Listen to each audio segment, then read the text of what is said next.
Hello, ladies and gentlemen. Good evening, and welcome back to Final Fantasy XIV Fridays. I'm Adam Wolf, and here we are with my new gear.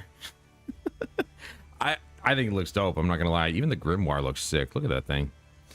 I ended up getting the rest of this off stream, obviously, and I think it looks pretty sick. It's very cyberpunk. And I'm not sure why. The dungeon itself wasn't like really super into that genre. It was futuristic, I suppose. But it wasn't really cyberpunk looking, not like this. But hey, I'm good for the aesthetic. It looks sick, man. I mean, look at that mask, man. Look at that thing. Looks so sick. There's the grimoire right there. Oh, over there now. Ooh, and it lights up. Look at that. That's so cool, man. All right. I'm good. All right. We're going to continue on with the main scenario quest, of course.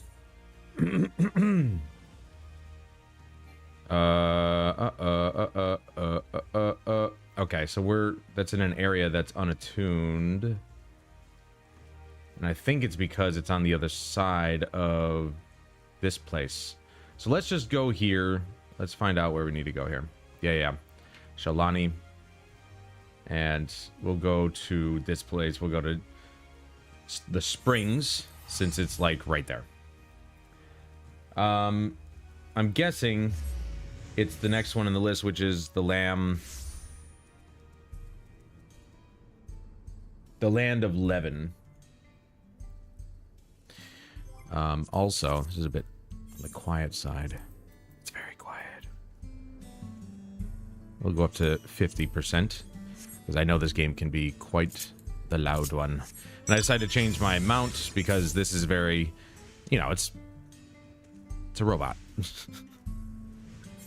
And what better mount to have out when you're wearing cyberpunk gear than a robot? Right? Right.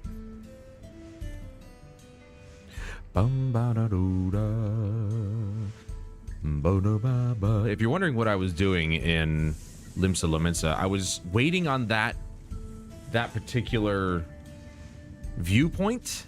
Oop, careful. To appear. Because I looked it up. Because I'm like, okay, you can find these, where is it? Sightseeing logs. You can find these by the description alone. It tells you where it is, but then you have to find it based on the description that it gives you. And I was like, okay, where I'm gonna be looking for 3 ships with their sails expanded or out. And I couldn't find them. I'm like, well, maybe it's upstairs, and I still couldn't, you know, see them from where I was. So I looked it up, found the spot, and it turns out that all of these from A Realm Reborn require it to be a specific time of day and clarity of sky. And I'm like, and now I know why everything else after that does not require that. All the other sightseeing locations are just there. But I also did notice that some of them you use the lookout command, others you pray at, which is probably why that, if you guys remember a little while ago, I found one in like a little spring when I was doing my maybe I think that was on camera. I don't know. I can't remember. When I was doing my little or I was advancing my one of my gathering jobs. And oh, that's right, I can fly. I forgot. I literally got all the travel locations, all the 8th occurrence in every area, so we're good to fly anywhere now, at least until we get to a new area. So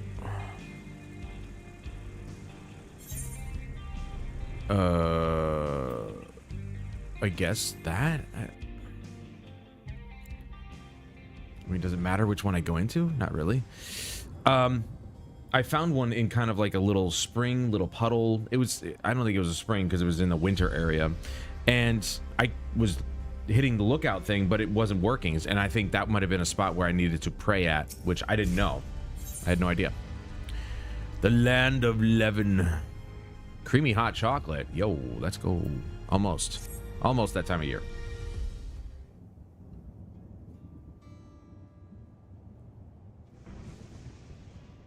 I've got my drinky boom. It doesn't make sense. That tower, was it always there? I don't think so. No, definitely not. Nor the wall over there.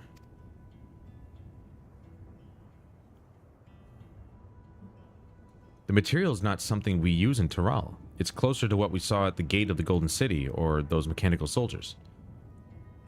Such a massive structure couldn't possibly have been built in so short a time. Then I'm inclined to assume we've been transported to another location, or perhaps... Well, speculation will avail us not. We need to learn more before we can draw conclusions. Let's take a look around then.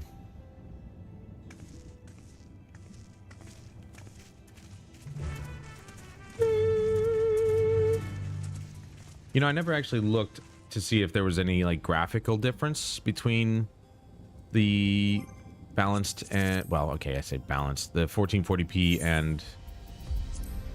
Not that one. This one. And 4K. Not 100% sure. Let's see if we can... Do we reduce it by... Nope.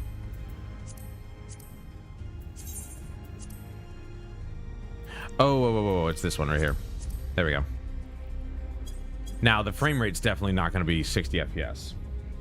But because the stream is, I usually want to just try and keep it at that. I love the fact that you can change it on the fly. Obviously, the clarity very much improved. But I don't see any graphical difference other than resolution. So we'll keep it here, obviously. Can't have a 60 FPS stream with no 60 FPS, right? That would be stupid. I mean, you guys know me. I love my resolution and graphics and stuff like that. But if I'm streaming at 60 FPS, I think you guys deserve to see it. But I don't know. Maybe we'll go back up to 4K and just kind of enjoy the clarity, if you will. I don't know if you guys will be able to see it, but I certainly will. Now, I scheduled this stream for 10 p.m. later this evening just because I expected the meeting. It was the first meeting of the bowling league this week. I was not made aware that we could have bowled, but I didn't bring my bowling ball, and I could have came home and got it and stuff like that and actually bowled, but I was like, nah, I scheduled this. Now, again, I had scheduled it at 10 because I didn't know how long the meeting was, because I thought it was just going to be a meeting to go over things, but it was really poorly put together, really. So it lasted all of 20 minutes, and then I was back home. So next week will be for real. Next week is the absolute start of the season, and the stream will be scheduled for 10 p.m. Because we usually get done around 9-ish, so it gives me some time to actually get home, get ready, and get the stream started up. So next week, expect the stream to actually start at 10 p.m. This week was a bit of a kind of a toss-up, and I'm kind of glad that we were able to start at 8. I got my drinky juice.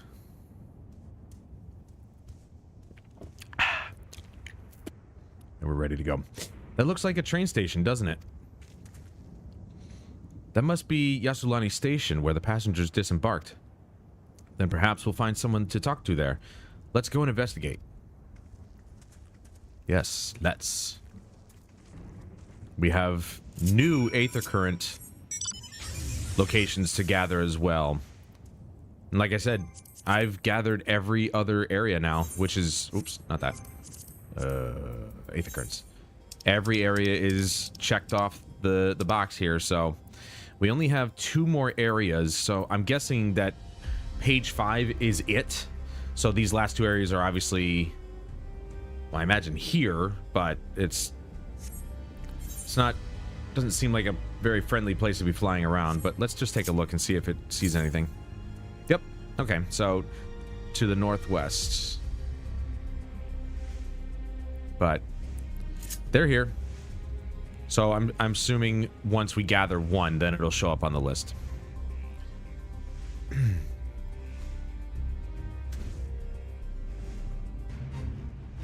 Got a fate here, but I hope they don't attack me. Don't attack me. I'm kind of busy right now. We're gonna attune to this crystal here.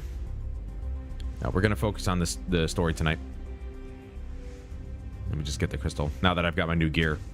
Because the next dungeon, oh for God's sake, I can't jump that. Give me a break. Practically flying. The next dungeon is not until level 99, a level 99 quest, so yeah. We're not gonna need to worry about that for a while. We're not even done with this quest list. If I focus on it, we should be able to finish it tonight, I believe.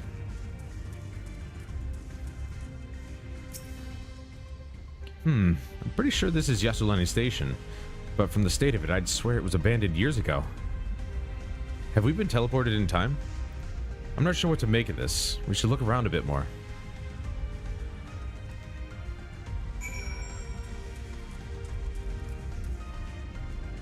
Yes, let's look around a bit more.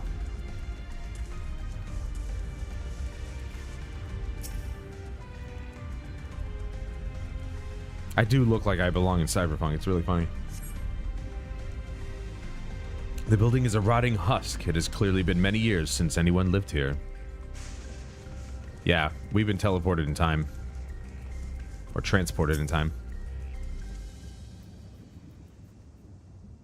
It's definitely been many years. The tracks are heavily rusted. It would seem they haven't tended to for a long while. Haven't been tended to.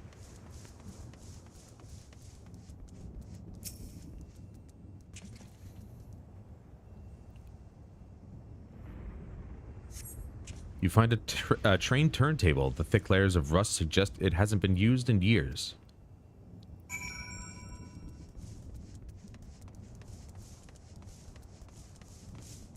I imagine we're going to face ZORAAL somewhere in this quest list, but I could be wrong. Is there a trial?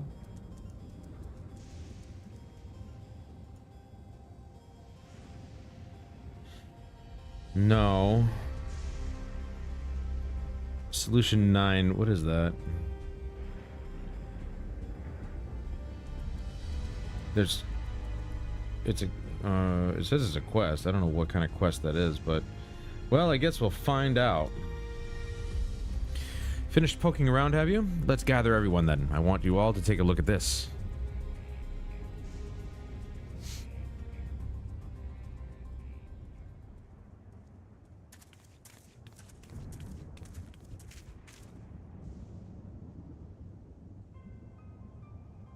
It's one of the mechanical soldiers, long since broken apparently.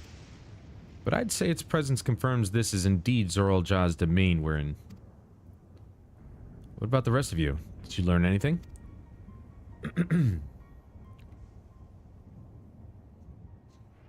So all evidence suggests this is Yasulani Station.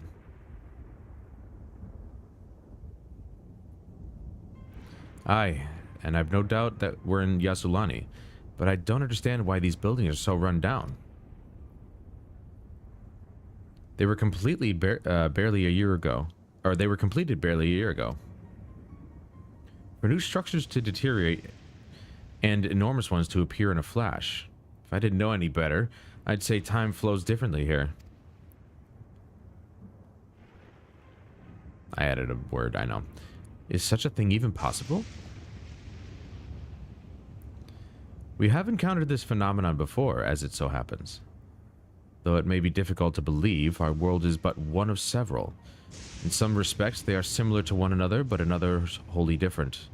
We call them reflections. Simply put, the rift between dimensions causes time to flow at a different pace in each world.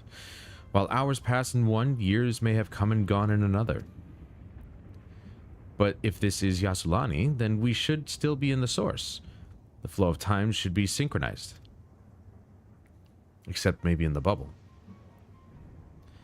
I'm not sure I follow all this talk of reflections and dimensions. But if Erenville says this is Yasulani, then it must be. Your village is a little further along, right?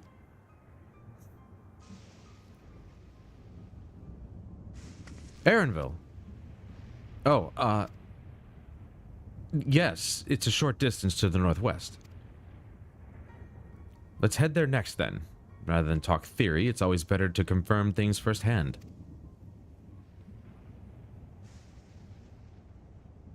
Oh. Psst. May I be of assistance? It's still functioning?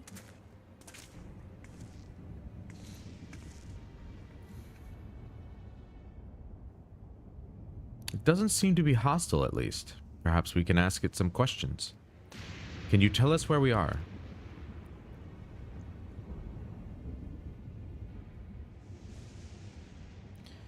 Unable to confirm credentials. Please present citizen identification. Unable to confirm credentials. Just confirm. Just confirm. Seems it's broken after all. Too strange by half. Let's leave it be and get going. Is it Halloween already? I cannot wait.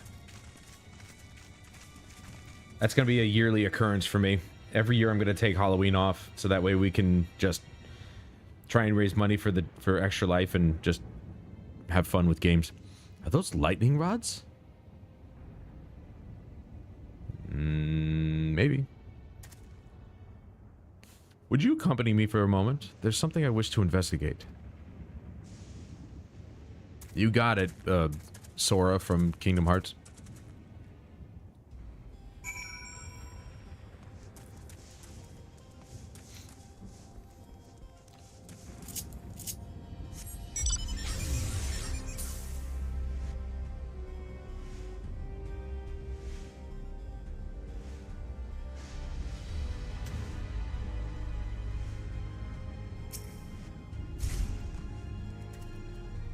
Look there. The lightning appears to be drawn to those pole-shaped structures over yonder. The design suggests there's some manner of lightning rod. Let's go and take a closer look. You mean just like in Final Fantasy X, where we have to cross the open plains of lightning and get struck by them and dodge them perfectly like 100 times to get the ultimate weapon? Boom, boom. Bum bum bum bum bum bum bum bum bum bum bum bum. You better leave me alone, man. Go away. No. You know what? I was gonna say this would be very interesting to find out what happens if he actually does hit me while I'm in dialogue. Nothing, because it was outside of his area. This material appears to be the same as that used in the mechanical soldiers and warships. On closer inspection, it appears to be bare fine etchings. Oh wait, to bare fine etchings, rather reminiscent of the arcane runes. These. I suspect they're not merely decorative. I would posit it's used to harness lightning as a source of energy. Quite impressive technology. I'll share this observation with Ishtola. For a blessing, the dome doesn't appear to interfere with link pearls. Thanks for accompanying me. Let's head to the village and find the others.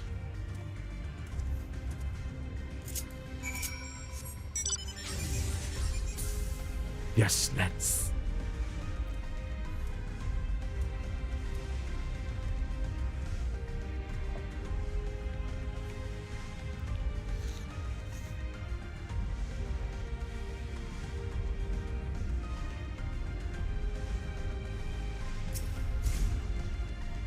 What in the world?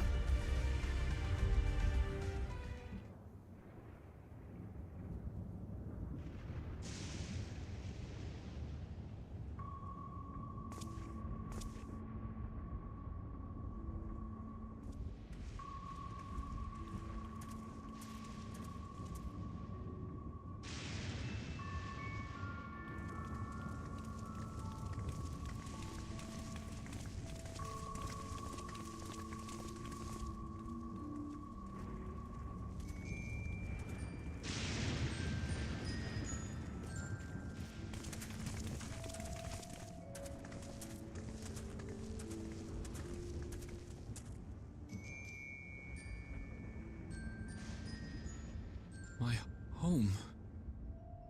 It's in ruins. But why? What happened here?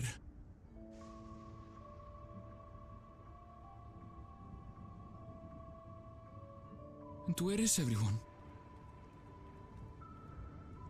I had a look in a few of the other houses, but they had clearly been abandoned.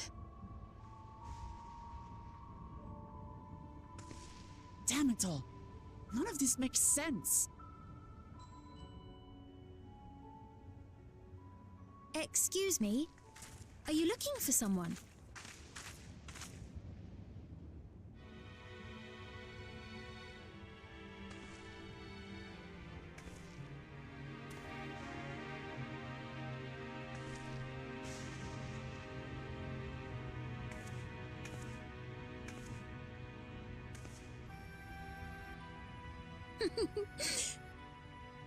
I apologize for giving you a fright. However, I did have reason to keep to the shadows. ZORAAL has told me a great deal about you. ZORAAL? Greetings, and welcome to the realm of Alexandria. I am Sphene, the Queen of Reason.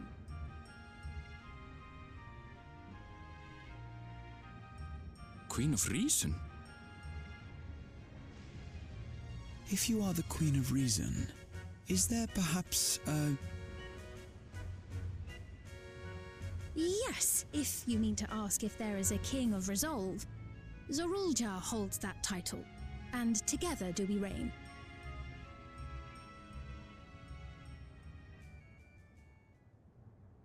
Then you're both behind the attack on Tuliyollal. And I doubt you're here to offer us a warm reception. No, you have it all wrong. I am not come to fight. ZORAAL rules alongside me, but that is a matter of expedience. In truth, we are at odds, he and I. It is at considerable risk to myself and my people that I come before you to beg your aid.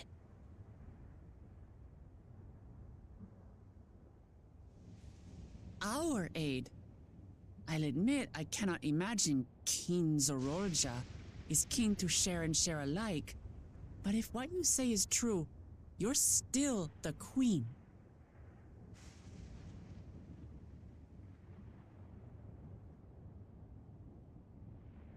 Indeed.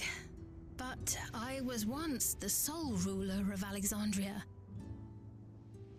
Until one day, he appeared, bent on conquest. In my weakness, I feared his power. So I persuaded him to forego violence and strike a bargain. I would remain queen, and he would receive technology that would empower him to achieve even loftier ambitions, along with the knowledge to use it. A gamble, to be sure, but if it might spare my people...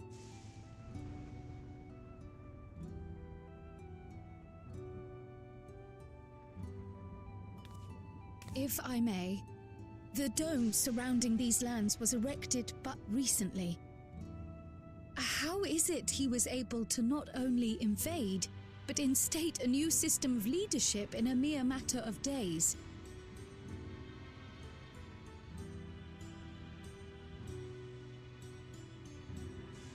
I've never heard of your realm.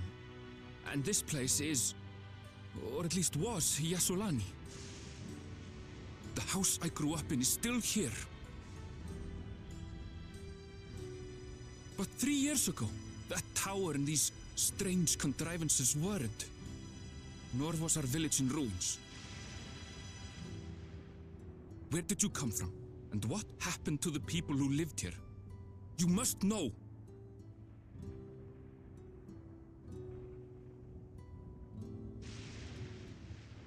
I realize how confusing this all must be. Truth be told, I don't fully understand it myself. What I can say is that one day, people from your Tuliyollal suddenly appeared here in Alexandria. Or perhaps it was we who found ourselves in Tuliolo. Until but recently, we were completely unaware of events taking place beyond the barrier surrounding our realm. Does this not remind you of the Crystal Tower? How after the 8th Umbral Calamity, we devised a means to transport the Spire across time and space from the source unto the First. Granted, this is on a much larger scale, if that is indeed what has happened. Not only the people and structures, but also the surrounding environment.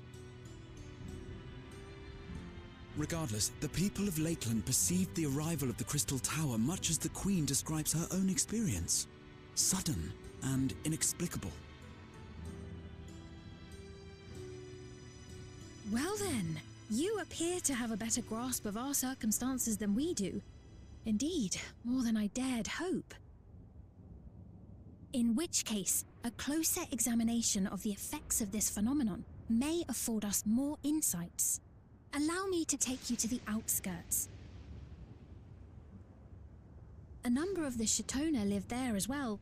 Perhaps your acquaintances are among them. Hold on. If we accept, there's no guarantee we're not walking into a trap. But if we're to defeat ZORAAL, we need to understand how he grew so strong. Besides...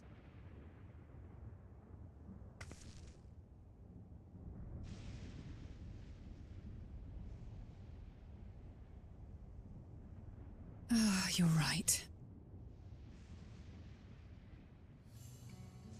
Queen Sphene, before we go, Your Majesty, I have to ask, did you really have nothing to do with the attack on Tuliolo?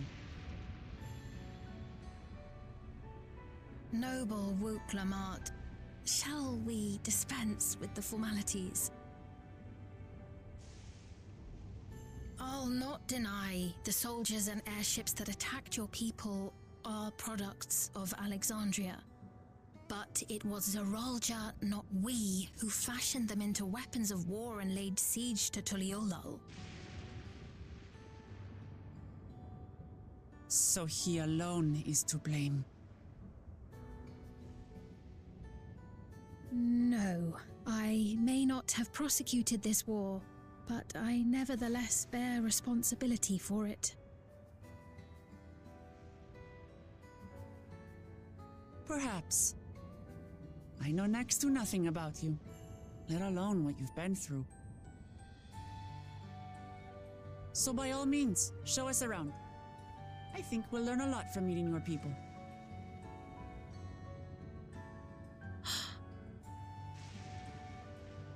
Wonderful! If you would follow me.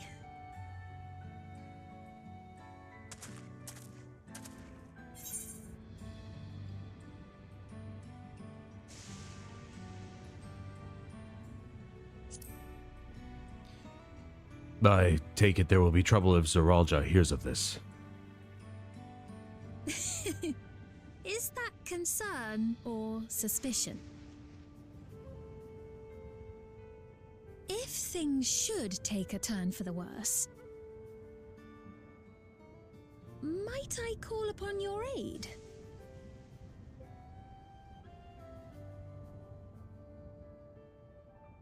I jest, of course, but you do strike me as the most capable here.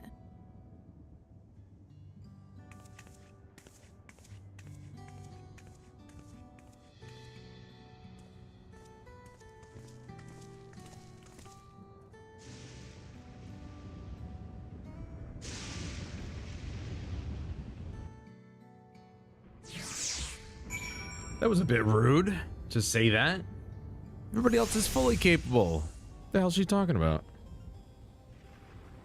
I'm just gonna turn my mic back up. Everybody else is fully capable of dealing with things themselves. I think it goes without saying, but we're not going to trust her just like that, right? Any way you look at it, a mysterious girl who appears out of nowhere, proclaiming herself a queen, is suspicious. Yes. Hey, Walks. Adam's sus already. By the way, what's up with the cyberpunk getup? That's the new gear from the latest dungeon. Duh. You would know that if you were here earlier. All right, I'm going to swap it to 4K and see if, you know. There we go. It won't be 60 FPS, but it'll be a nice high resolution. Still got ghosting effects, but oh well. It still kind of looks relatively smooth on the stream there. Sure. Well, having established that we should be wary, we could use more information. So let's head to this place, the outskirts, and see what we can learn. Perhaps about XIV as well. You got it.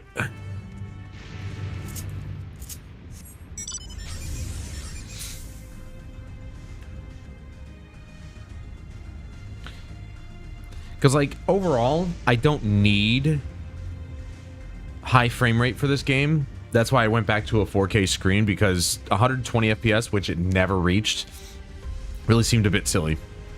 It's a cool update. I think it's really awesome that they are, like, one of the few companies trying to push their game to the higher limits, but it's like, it doesn't even hit 120. Maybe in a dungeon, it might get close, but doubtful that it even touched it. I trust you have similar farming facilities in Toral. They're completely different from ours. I've got no idea what all those machines do. We settled on this approach after some trial and error. The Torali have their own methods of farming, which they wanted to continue employing. But the environment makes it challenging. There's too much rain and not enough light. Thankfully, the use of electrope has allowed us to fortify the buildings here, as well as provide what nature cannot. Electro what? Electrotrope. Electrope. I thought it was electrotrope. Electrope. It's a material we use for myriad devices and applications. A topic for another time, perhaps. If you would follow me, we're nearly to the outskirts.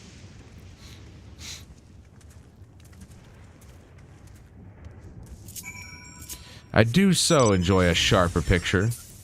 Now, as of right now, you know, it's not capped at 30 FPS. I actually can cap it at 30 FPS if I want to, but in a dungeon, it might actually go up to 60. I don't know, but we'll see. I'll probably go back down to 1440p just because there's really no graphical difference. It's just a resolution bump. And 1440p looks pretty decent on a 4K screen anyway. It's just a softer image, that's all. I just wanted to see what this, how this would run. And I expected as much, you know, 30 FPS or thereabouts, until you look up at the sky and then it's like a higher frame rate. Maybe not 60, but it's higher frame rate. So, not bad. But since 60 FPS stream, we're going to keep it at 60 FPS.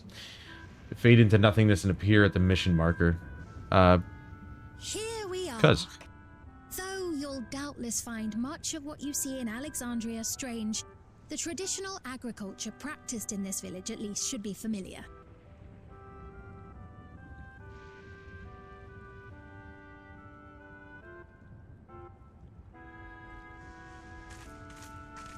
this music reminds me of Final Fantasy IX.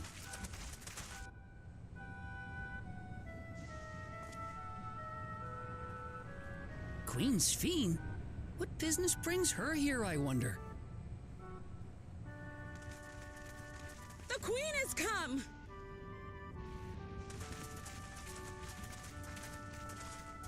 What are those things on their heads? Mind control devices, I wonder? You look well, Paquine.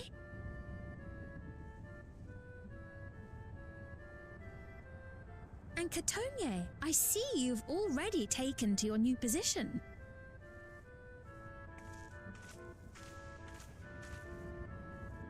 When she introduced herself as queen, I was expecting someone colder. Honestly, she reminds me of you, Lamachi. Me? It's only natural for a ruler to love her people. And I should like to know them as best I can, even the most trifling details. The more you come to know them, the more you grow to love them. Who they are and what they've built. That's it. Beautifully put.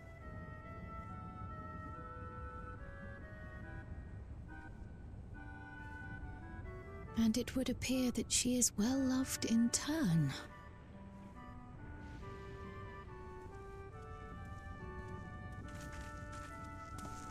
Your Majesty, you honor us with your presence.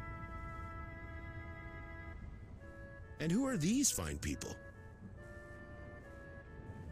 Tuliolo's vow of resolve Wuk-Lamat and her companions. They come from beyond the barrier, but you needn't worry. They are good people and are to be treated as my honored guests.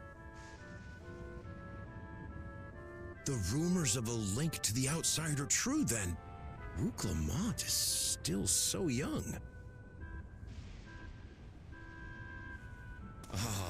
Where are my manners? I am Popone, a leader of sorts of the people living out here. Papone? That is a Tonawautan ring to it. Right you are. I take it you hail from this region as well? Teshpiani, perhaps? Yes, I do. I don't suppose you know a woman by the name of Kafkiwa? Kafkiwa? I'm afraid I'm not sure if I've ever met someone with that name.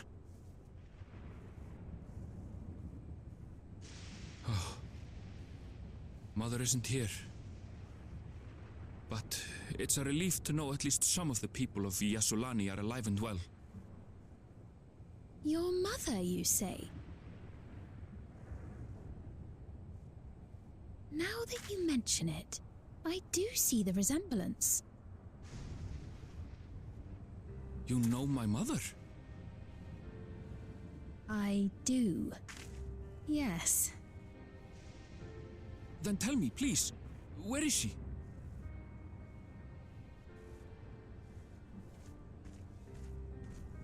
I cannot say. Not here, but I promise I will in due time.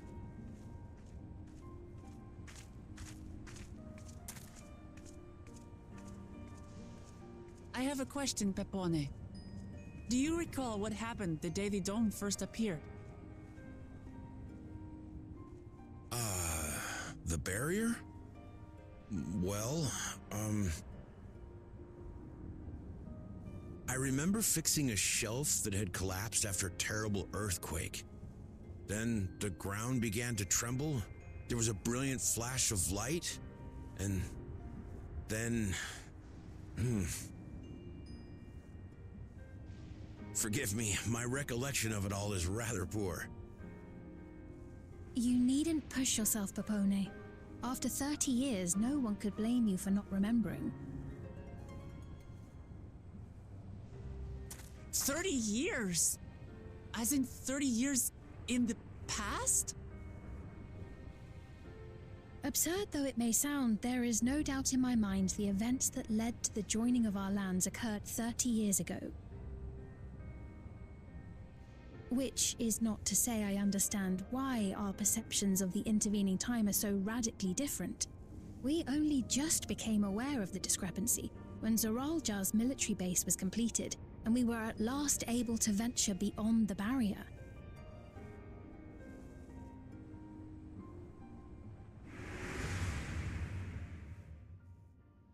I believed you long dead. To have the chance to kill you myself is an unforeseen blessing.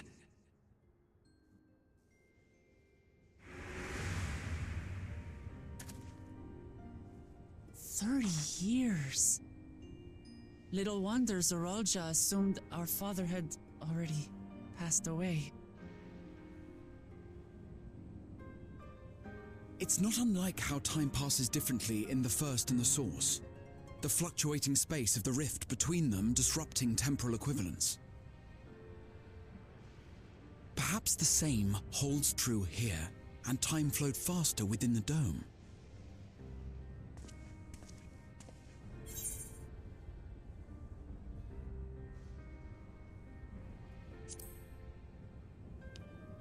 Meaning this is a piece of another reflection. I cannot say for certain, but I strongly suspect that to be the case. And based on the Queen's account, this encampment may have come to serve as a physical bridge between the two planes, after which the dome was forced into the source's temporal flow.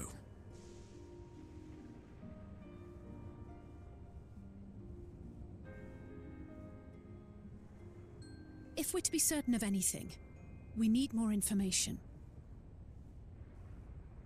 Sveen, would it be all right if we had a look around and spoke with the townspeople? By all means. Time to see what we can see of Alexandria, then.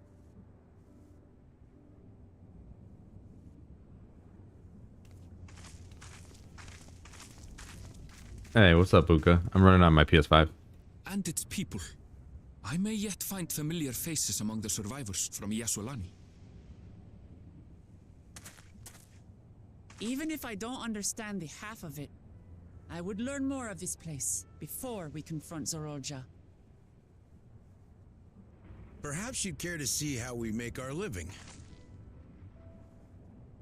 Though we have always prided ourselves on the use of traditional Tonawatan farming methods, the use of electro-fueled technologies has led to countless agricultural innovations. I would join you as well. Ma'am, please, you needn't trouble yourself. It's no trouble at all. And I promise not to cause any manner of distraction. Reassuring words, or they would be had I not heard them countless times before. Very well, but do be careful. Of course. I shall proceed with the utmost care. Now then, if you two would follow me, we can begin the tour.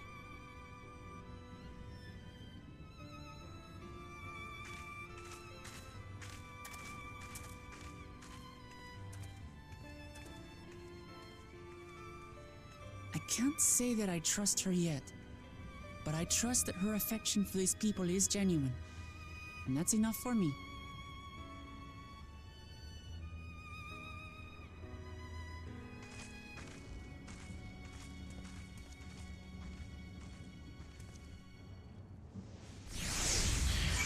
When it comes out on physical disc, yeah, I'll get it.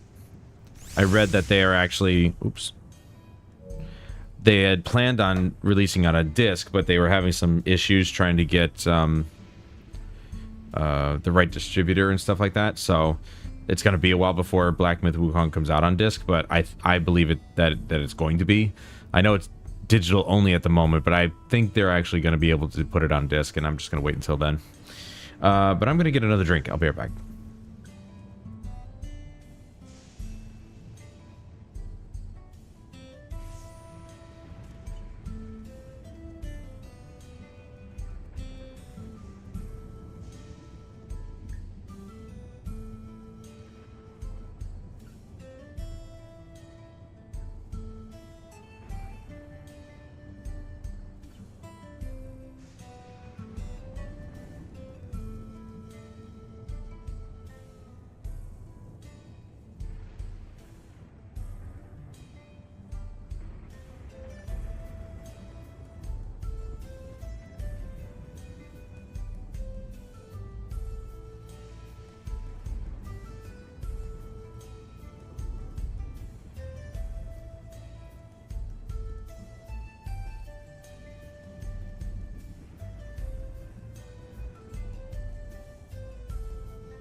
All right. I like how IGN is on copium. IGN has been on copium for at least 10 years at this point. So their pathetic excuse of a journalist outlet. They're not even journalists anymore. I have not taken them seriously since the day they decided to compare. It was the original Final Fantasy VII to, like, I don't know. It wasn't even Final Fantasy VII Remake. It was the tech demo that was put out years ago on, I think, on PS3. Yeah, they rated Concord a 7 out of 10 because they're paid by those freaking weirdos.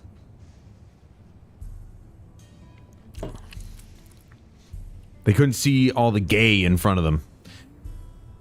Electrope has done much to improve the efficiency of their farming, but hasn't replaced everything. The people wanted to preserve their old way of life, and we did not want to force ours upon them. He went to such lengths so that our cultures could coexist, even going so far as to learn our tongue. I'm sure everyone appreciated that.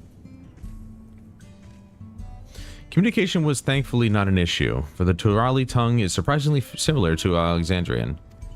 Of course, there are words and phrases for which there is no equivalent, but those can be taught with minimal effort. Through mutual respect, understanding, and patience, we Alexandrians and Turali have learned a great deal from one another. And I'm sure there is much you wish to learn as well, so please, if you have questions, do not hesitate to ask. Ba ba ba ba ba ba. Rather than bore you with lengthy explanations, let us head back to the farm we passed earlier. Yuppie's Halo it is called. We can speak with one of the farmers when we arrive. Yes, my queen. I guess we're off to Yuppie's Halo. That's probably not even how it's pronounced, but that's how I'm seeing it spelled, so I'm gonna spell it or pronounce it that way. Oh, that's a cool freaking mount. Too bad that's probably one you have to buy. Come on, go.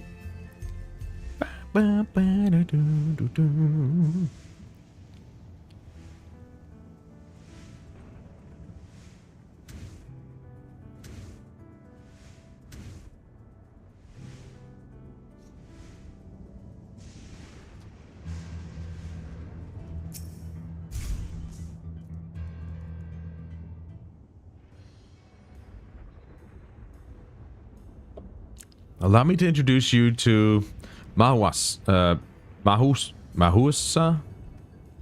I don't know how to pronounce that. One of the most experienced farm hands in all of Alexandria. She's well versed in myriad farming techniques. Indeed, the wealth of knowledge she has shared with the other farmers is what has allowed this place to flourish. Queen Sveen, to do what I owe this sudden shower of praise.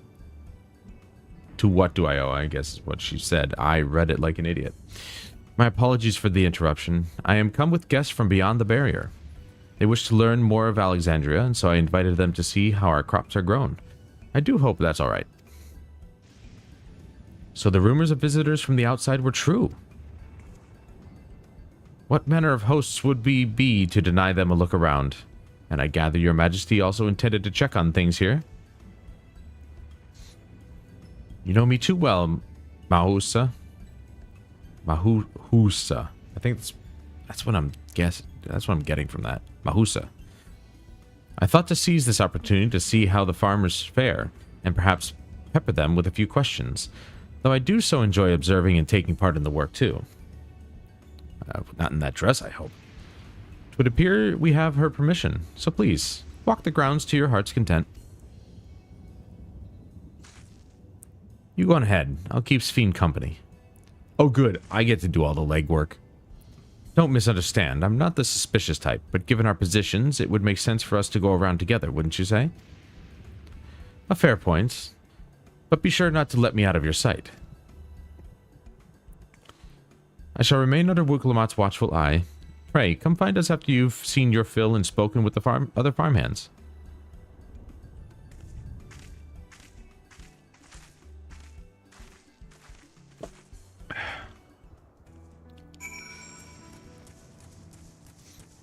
Seems as though the other farmhands are not even in the farm. hell are they doing over here? They're growing weed! Look, it's weed.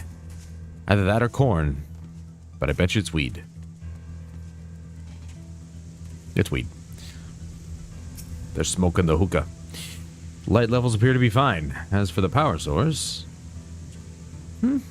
You wish to know about my job? I tend to the fields mostly, watering the crops, keeping the soil fertile, and so on. It admittedly took some time until I fully understood how best to carry out my duties. I also manage the lamps we use in the fields. We do our best to keep everything up to code, but should they ever start to malfunction, it's up to me to fix them. The land and sky being what they are, ensuring a rich harvest makes for constant work. But honestly, I enjoy how involved the process is. Both my parents being Alexandrian, I didn't grow up knowing much of anything about farming. Every day is an opportunity to learn and grow. At least he's got a name I can pronounce. Elias.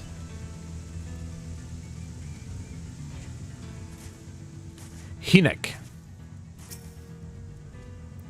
Oh, an unfamiliar face. I gather this is your first time on site then. Maybe. Well, this here's the storehouse, or rather the entrance. The real storehouse is underground, much more spacious, and equipped with a temperature regulation system to keep the harvest from spoiling. Since the entrance is so small, it's much easier to prevent wild beasts from wandering inside, which also makes it a viable facility for breeding and raising livestock. We've even got a few beds down there for emergencies.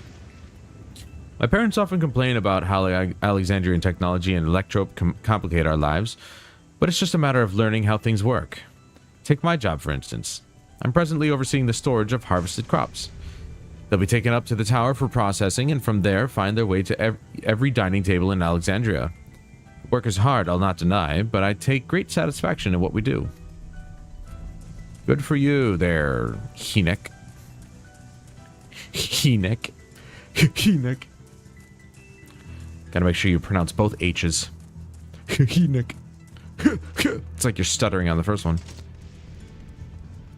Kipewi. Or Kipewi. They're saying that you and yours are visitors from beyond the barrier. That true? Yes. So it is, which means we're connected to the outside world again. Not that I have a desire to leave, mind you. I'm quite content with life here in Alexandria. But setting that aside, you're here to observe our work, right? As you can see, I'm in charge of livestock. Here at Yuppie's Halo, we produce not only fruits and vegetables, but also meat, poultry, and eggs. Tending the animals is an absolute joy, but I have to be careful not to grow attached. It's always a little sad when they're shipped off, but a job is a job. Well, I need to get back to it, but it was nice talking to you. Please give my regards to the Queen. At least she was freaking short and to the point. Everybody else just yammered away.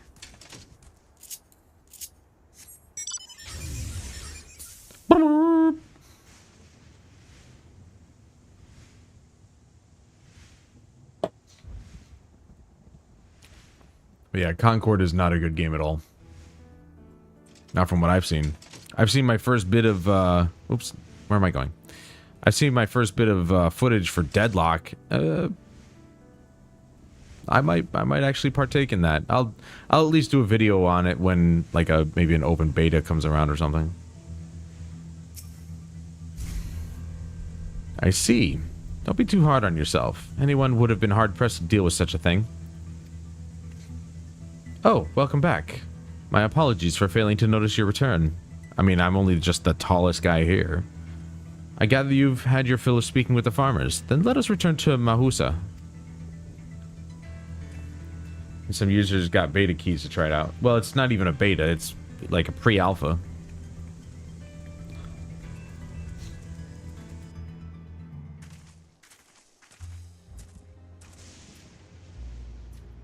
Well, what are your impressions of the farm? Everything was surprisingly normal. Oh, that's comforting to hear. Your words serve to affirm that my people do not work with undue strain. And what did you think of our little tour, Lamati? What did you call me? I was just going to say, how does she know her nickname? Was that inappropriate? My apologies. I heard the others call you by that name, and I thought... No, it's fine. As you said before, we've no need for titles and formalities.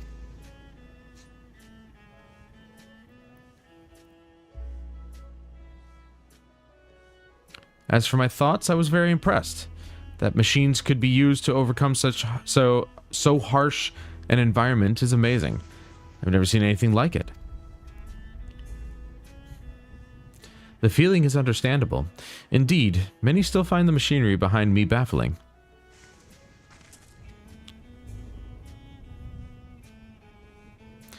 It's a system that controls the distribution of water for the fields and livestock. It's been acting up lately, though. Acting up, you say? You needn't worry, my queen. It happens fairly often. Put simply, it's taken in water and had a strong lightning charge. We think some creatures have become charged up with the energy, and they're releasing it into the river as we use as a source. The system would return to normal if the creatures were dealt with, but I'm reluctant to beg it of the army. That's why we're here. The exterminators. We could take care of it for you if you'd like.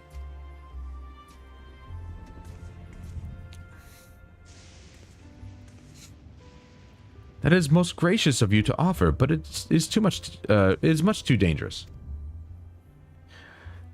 No walks? I don't know what you mean. Oh, it's no trouble for the vow of resolve of Tuliolao. Regardless of how the relationship between our nations may develop, if there are people in need, I want to help. Simple as that. And Valtamont is even stronger than I am. Shouldn't take us long at all. I call in Bahamut, and he just smacks things to pieces. Then very well, I gratefully accept. But please take all care. Oh, please. Don't worry about me. Look at my outfit. This ought to go even faster if you and I search for lightning-charged fiends on our own. Good hunting. I'll beat you. Make it a race. Of course not. You read that sentence way later than intended. No, I didn't. I read it, said nothing, and then I said something about it later. Boom!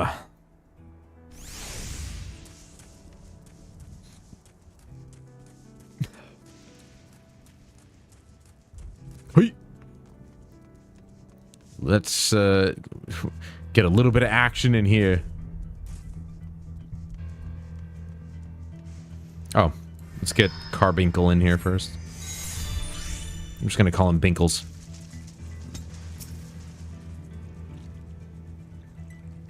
Let's get Binkles in here. Do do do do do do.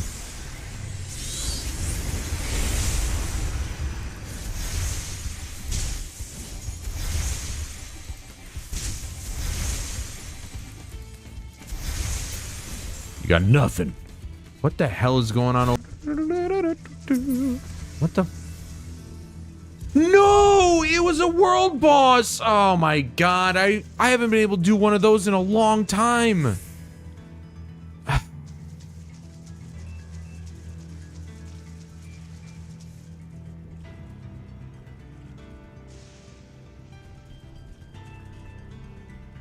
I'm so disappointed. I haven't been able to do a world boss in years because, you know, I've been like way behind on the expansions. Oh, maybe it's not a world boss. What is this? What is going on over here? They're just like smashing this guy to pieces, apparently.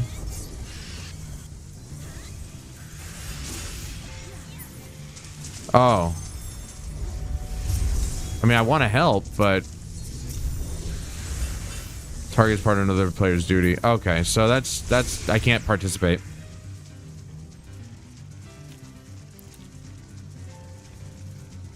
I don't know if they thought I was coming over there to do that. I just, you know. And the reason I got fat damage is because these things are only like level 97, dude. They're nothing to me. Once we get into level 100 areas, now we're talking. You know, I've been watching people play The War Within, the World of Warcraft expansion. I'm just like, You know, World of Warcraft used to be one of the greatest MMOs on the planet, and now it's just like it's over the years it's had multiple identity crises, and I just don't get it. I don't. They at one point the max level was 120. Now it's down to 80. I don't understand what they're confused about. Final Fantasy has always had a direction. They knew exactly what levels they wanted to, how many levels they wanted to increase each expansion by. Now, with the next expansion, are they going to go above 100? I don't know.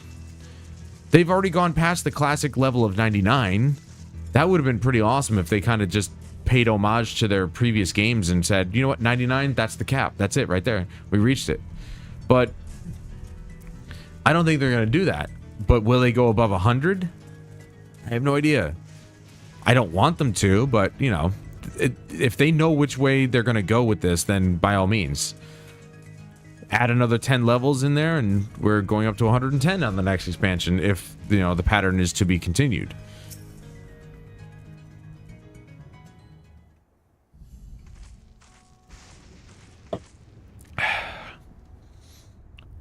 Ah, you're both all right. Thank goodness. You really needn't have worried so much. We barely broke a sweat dealing with the fiends. They're all gone now. Only killed like 2. Of course I was worried. You're my dear guests. But thank you. We truly appreciate this. Indeed. With this, we won't have to ask ZORAAL Jah's machines for help. Screws machines. Yeah.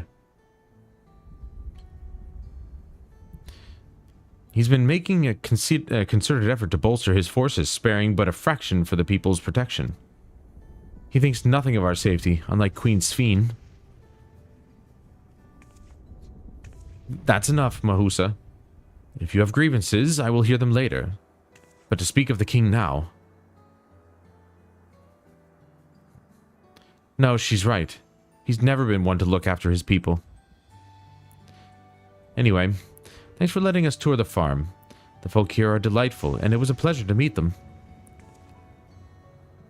You couldn't have favored us more than with more uplifting words. My people are my pride and joy. And you never fail to let us know, nor how much you care. Of course. You're my precious family, all of you. You seem a good sort, Sphene, that I'll admit. But you'll forgive me if I'm not ready to lower my guard for the enemy queen just yet.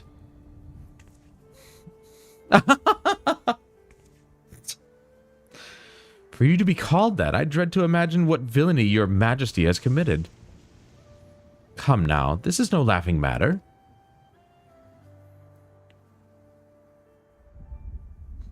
A ruler is responsible for the welfare of countless lives, and one wrong decision can lead to untold suffering.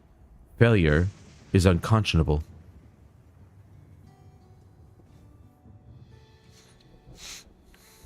You can't see my face, but I'm pouting. Now, I believe we are done with the farm. Let's move on, shall we? Yes, my lady. My lady in the very sparkling dress.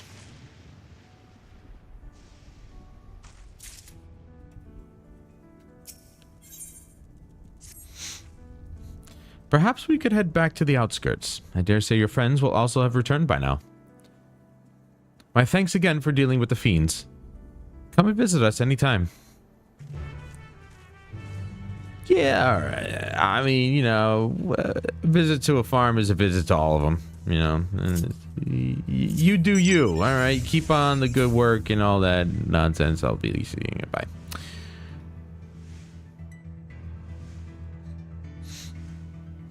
She thinks I'm going to come back and visit. A lowly farmhand. Ah!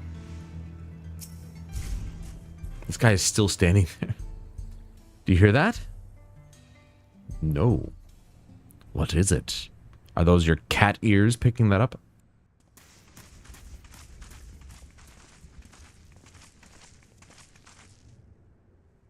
What's happening over there? It's nearly time. Bum bum bum.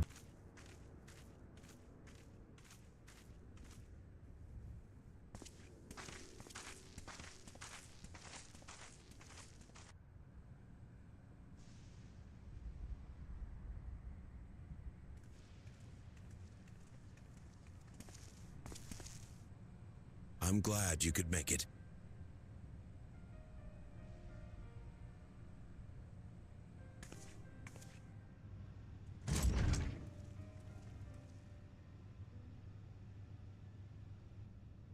Are you with us? Queen Sphene has come to see you.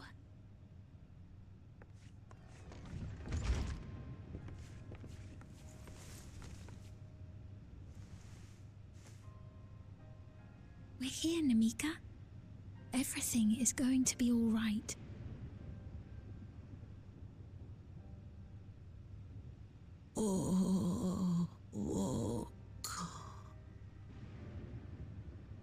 What's the matter, dear?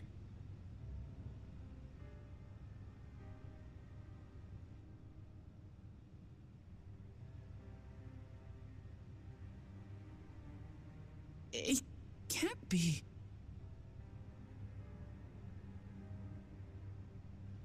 That's the bangle I gave to Namika. You know her? Of course I know her. She was like a mother to me. I see. She was always willing to lend a kindly ear to others, but rarely did she ever speak of herself. Is it really you? She must have arrived shortly before the barrier manifested. For us, it was perhaps days, but for her... Namika, it's me, Wuklamat.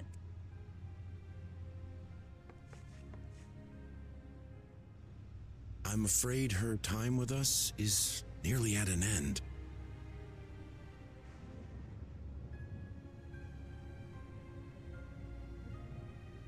Has she no more soul cells? She always used hers sparingly, but at her age, it wouldn't make a difference.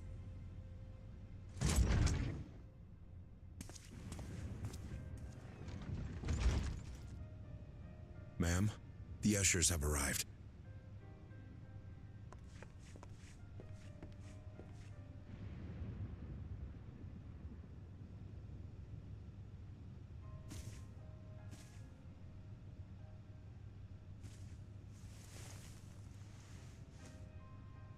Thank you, Namika, for your many years of friendship.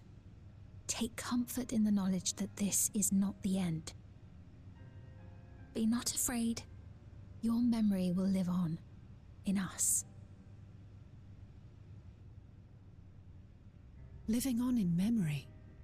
The giants share a similar belief.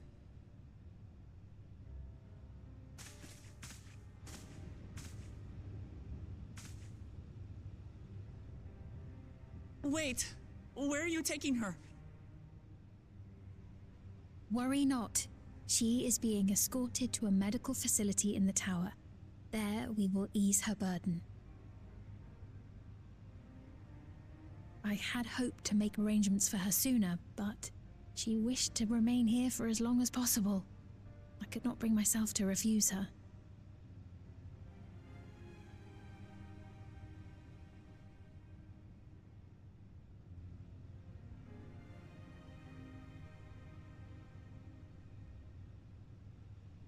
Is there any way I might stay with her for a little while longer?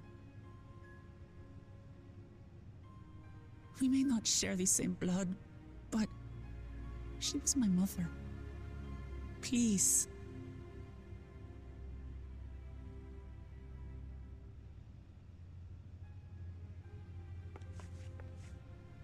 Let us give them some time alone.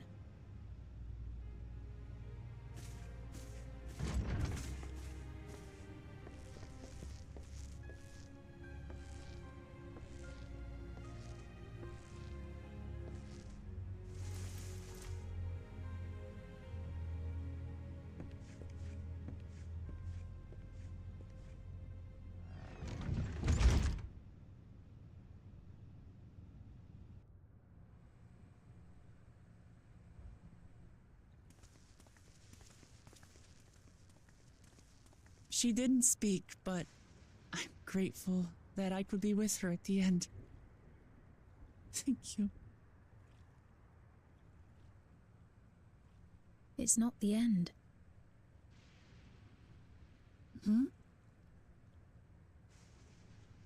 Oh, nothing.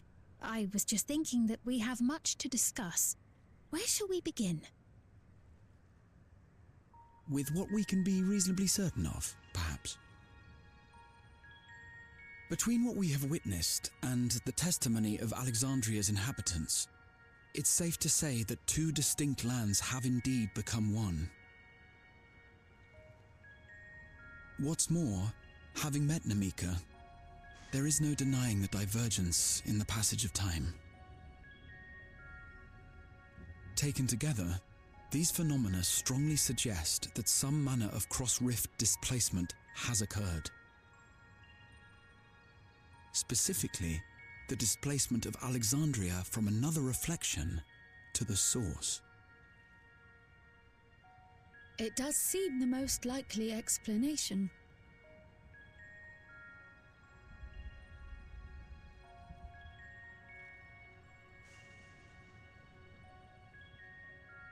What perplexes me, however, is the scale of said displacement.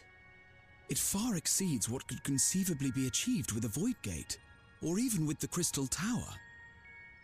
In essence, we are dealing with a localized instance of dimensional compression. The Ascians would no doubt liken it to a rejoining. Which invites the question, how was such a feat accomplished? I wish that I had an answer for you, but this talk of reflections and dimensions is well beyond my understanding. I can only tell you that we lived peacefully under the barrier's protection for many, many years, until the day that peace was suddenly broken. If I may clarify, the barrier predates Alexandria's displacement. By several hundred years, yes. To when the continent we call home was ravaged by a devastating cataclysm. The barrier was erected to isolate us from the surrounding land's noxious influence. I see. And it was only later that it was whisked away, along with its contents, by means unknown. In other words, Sven's as lost as the rest of us, right? The Alexandrians didn't mean to end up in Tural.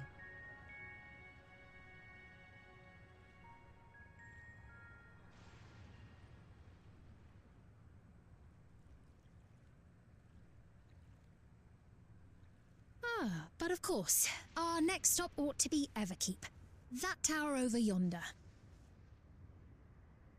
Once you have been registered as my guests, you will have access to Solution 9 and its residential district, where you will doubtless gain invaluable insight into Alexandria's state of affairs. Unfortunately, I cannot take you directly to where ZORAAL resides. That you'd let us in it all goes a long way toward proving you're not content to let ZORAAL do as he pleases. But we're not talking about a simple difference of opinion here.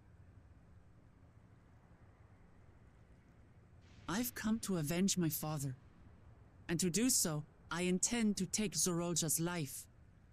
Are you willing to stand by and allow Alexandria's king to be slain? A fair question. Permit me to answer it thus. My people come first. Their welfare is paramount. I will do everything in my power to keep them from harm.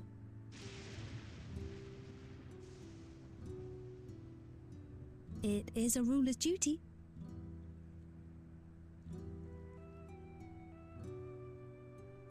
Now, I am off to register you at Everkeep.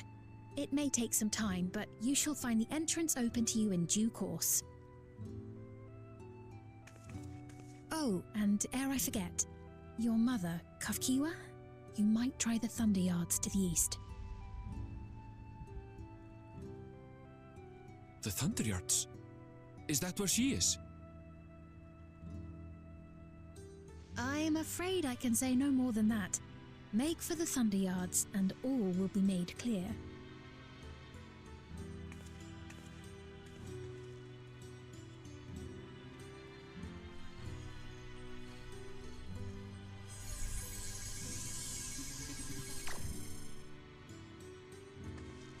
It's not as if we have other pressing business. Not until we can get into this Everkeep, anyway. Thank you for earlier. And for being a friend to Namika these past 30 years. It means a lot to me.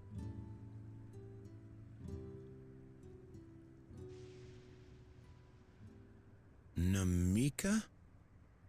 I'm sorry, but I don't know who you mean.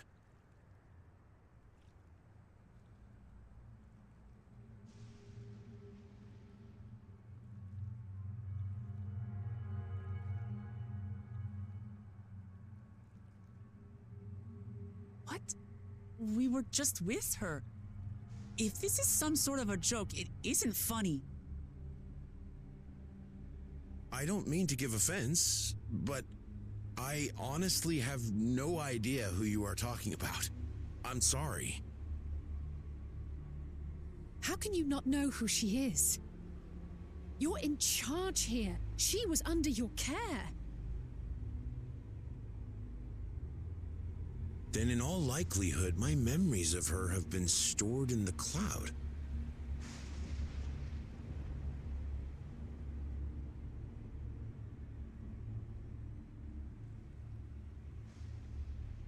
Any person seemingly forgotten without reason is probably there, in the cloud. Oh, I really must be getting back to work. If you'll excuse me.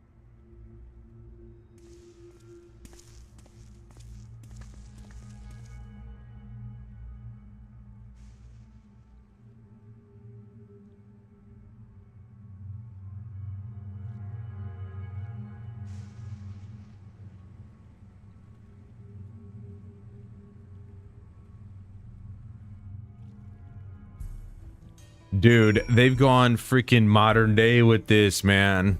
They've got a cloud network and everything.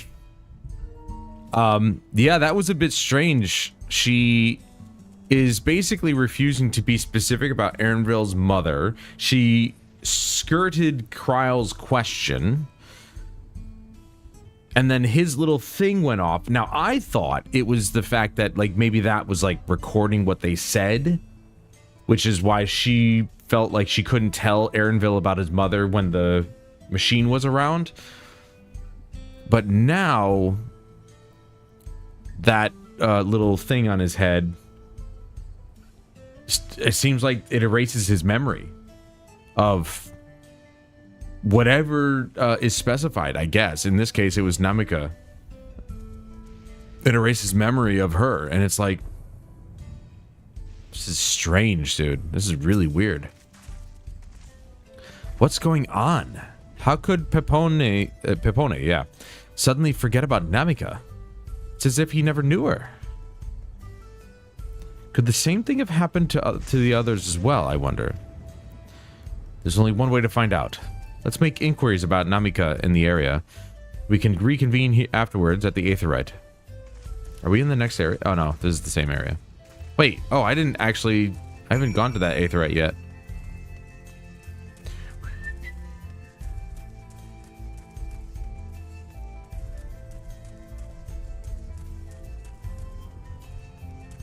Let's attune to this one.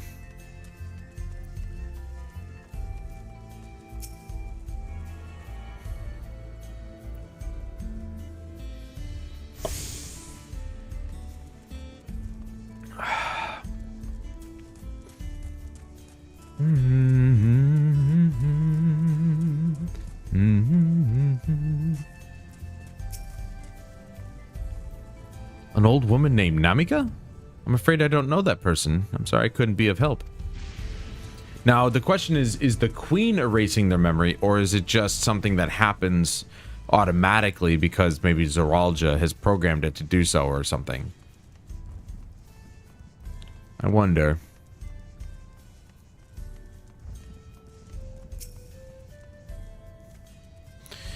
What's that? Do I know Do I know a Namika? Never met anyone by that name, and I've worked out the outskirts for a good while now. If she'd spent time here, I would remember. All their memories have been erased of Namika. So maybe it's something... Hey, Matthew. That's what I'm thinking as well. Sphene isn't exactly as nice as she portrays herself to be. It's all a facade, if you will. But she's probably erasing everybody's memory when someone dies or something. And she did say that one thing earlier where she's like, this is not the end. And then, you know, Wukalamat was like, what do you mean? And she was like, oh, nothing. And just, you know, kind of, again, skirted the question. Do I recall caring for someone until recently? And you say it was a woman named Namika. Well, I can't say for certain if it was her. I wouldn't worry. I'm sure she's just been taken up to the cloud. So maybe the cloud is their version of heaven? Or a heaven of sorts? Interesting. This is some cyberpunk shit. Like, because, I mean... Storing your brain... I mean, we're talking altered carbon now here. Storing everybody's memory into the cloud? Could this be a commentary on modern day technology?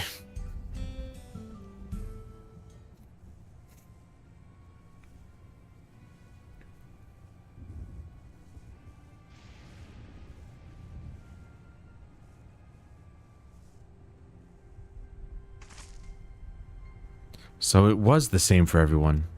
Not a single person remembers Namika. It's as if the memory of her has been purged from their minds. While such a thing might be done with magic, to alter the memories of so many at once would be a tremendous undertaking. We would have felt a surge of aether corresponding to the act, too, and I sensed none in that moment. Neither did I. But I did notice something else. Right before Pepone seemingly forgot, a light in the device on his head began to blink. Could there be a connection? Someone also said something about soul cells. But who might we ask about this? If we continue making such inquiries, I expect we would only cause confusion. Indeed. If we can't readily solve the mystery about Namika, perhaps we could search for... I forgot how they say her name. Kahikwa. Instead. Sphene said to try the Thunder Yards. It should be in this direction. The heck is that? What is that? Is that somebody's like thing? What is that? It's like a bobblehead. Sword Art Online when? Oh, wait, that is... Oh, that wasn't somebody's thing. Unidentified floating object. Impossible.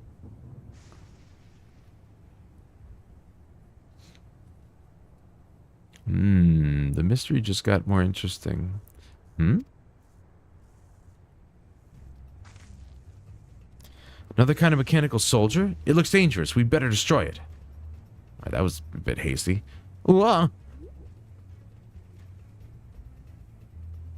No, I figured that's what you meant. But I was going to say, I actually almost have all of the Sword Art Online games. So, if that's what you're talking about. Should we give chase? I think I understood our words. It might be worth asking you some questions. Aaronville, are you alright? You look like you've seen a ghost. It's nothing. I'm fine. Well, it went off in the direction we're headed anyway, so let's try to track it down. Yes, I've watched... I've watched the entire first season and then a portion of the second season, and I stopped somewhere not too far past the beginning of the second season, because it was like...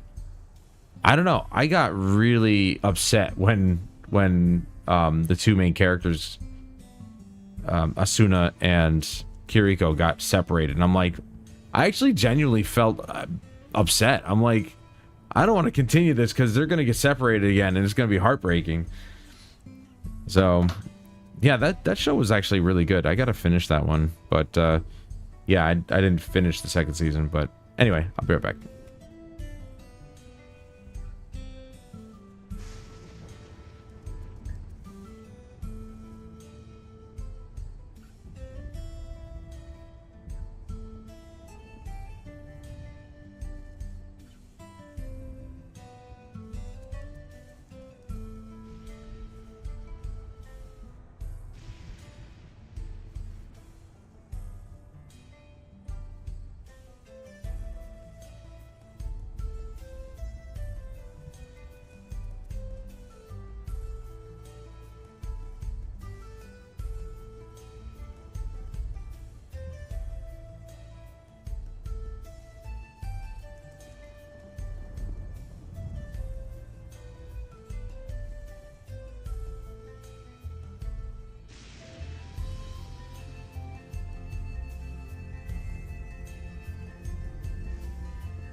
All right, Wax, no need to ruin it, dude.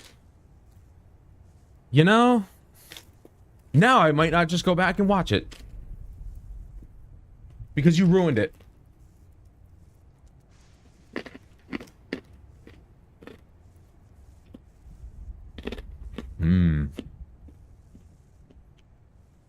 Pretzels.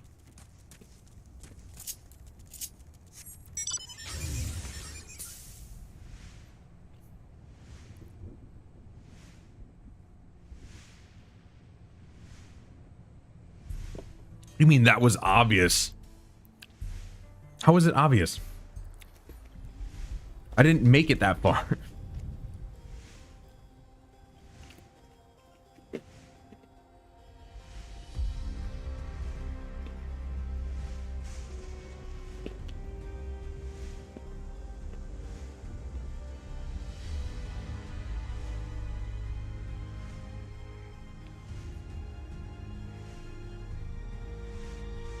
Yeah, I know they can't be separated for a whole season.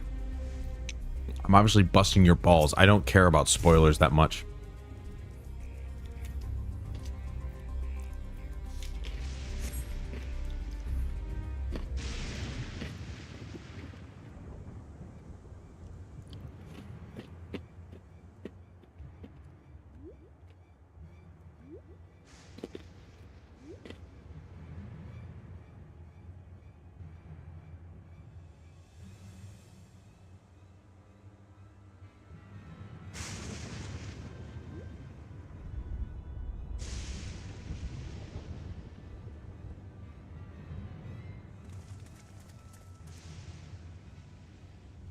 You found it. No.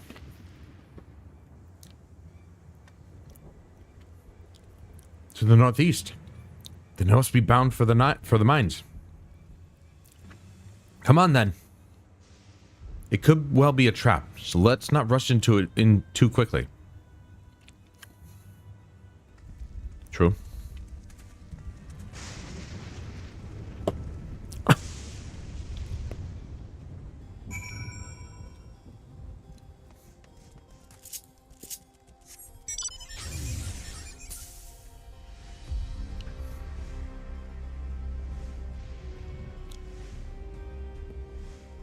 You know, one of these days, I would love to see an MMO take on the ability to, like, whatever enemy that you want to be like a rideable mount, you just have to capture them. Then they wouldn't have to actually spend the time, you know, trying to come up with ways to get mounts and, you know, whatever. Like, you could just, if I wanted that to be a mount, I could go out and capture it and boof, I got a mount. That's a hell of a way to actually, you know, add tons of value to your MMO.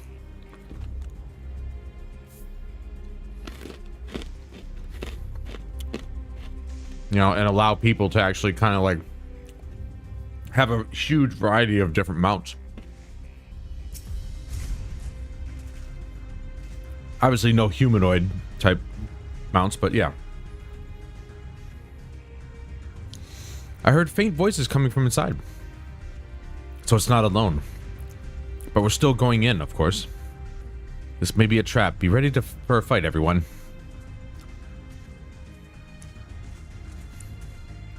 Well, I'm not saying that there wouldn't be mounts that you could earn. Obviously. Why are you Huffman? Why are you acting like Huffman? Huffman's bad enough. You gotta come in here and take up the slack when he's not here. I don't need this, Walks. You know what I fucking mean, man. You'll still have mounts that you can earn through doing stuff. I'm just saying they would bolster their number of mounts in their game if they just allowed people to capture things.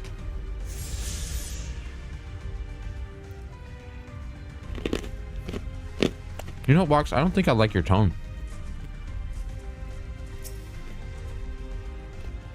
I can hear them. Several people up ahead. Can't make out their conversation with the echoing. Let's keep going. Stay on your guard.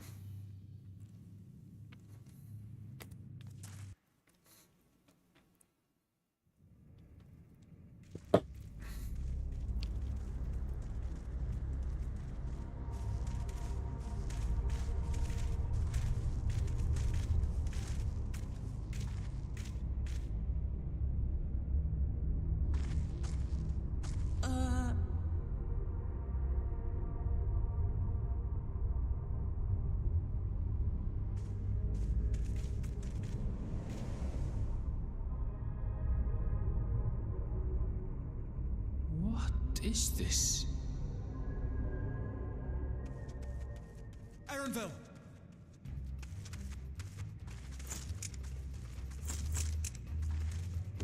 A trap?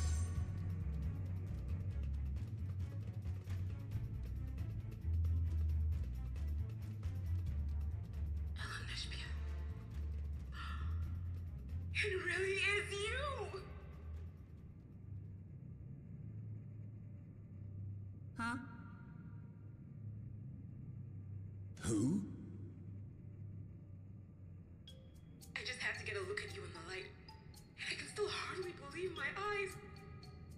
But it is you, my darling Olympia! My darling, what now?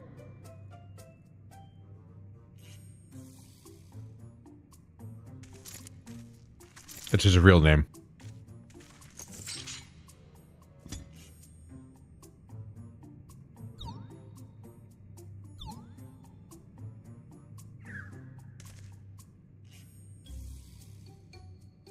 Oh, it's so good to see you, my fussy little bun.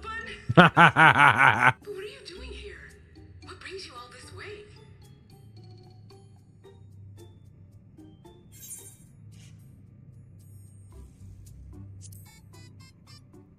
Fussy little bun.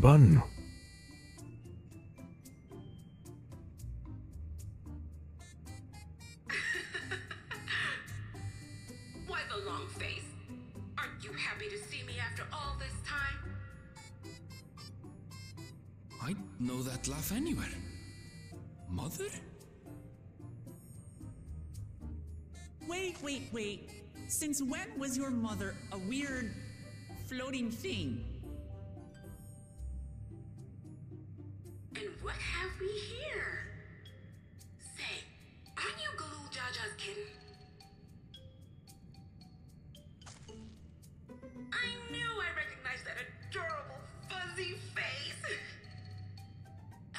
Dawntrail was always so excited whenever you invited him over to play.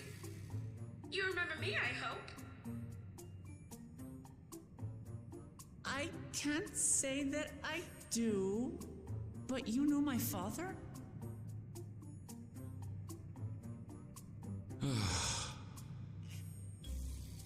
Appearances notwithstanding, it would seem this is my mother, Kafkiwa.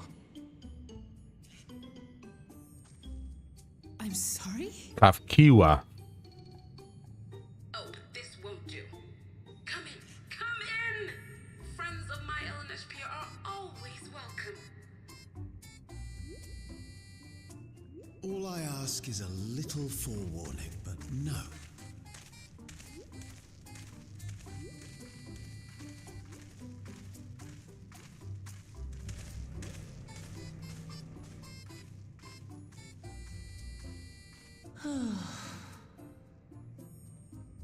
Just when I thought I was starting to get a handle on this place, how are things still getting stranger?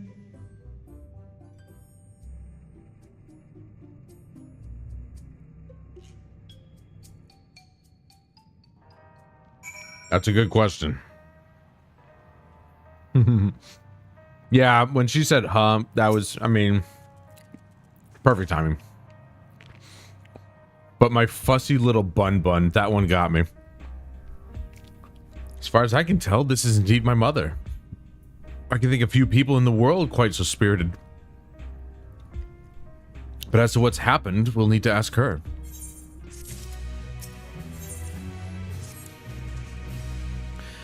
Let's hear what she has to say.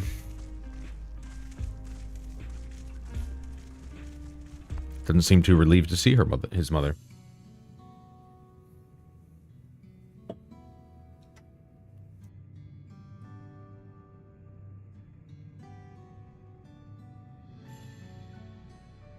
Of course this wouldn't be voiced.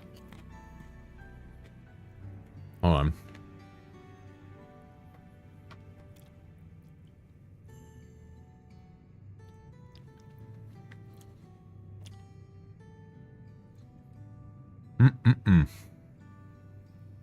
I love Snyder's pretzels. Anyway, it's so wonderful to meet you all. And the students of Baldessian. It's been a while since I've heard that name. Because it might have referred to that cat meme, where the cat also says, huh? I'm not familiar with that meme. Dare I ask the reason for your appearance? Oh, this? It's just a body that I control remotely. I use this for our operations.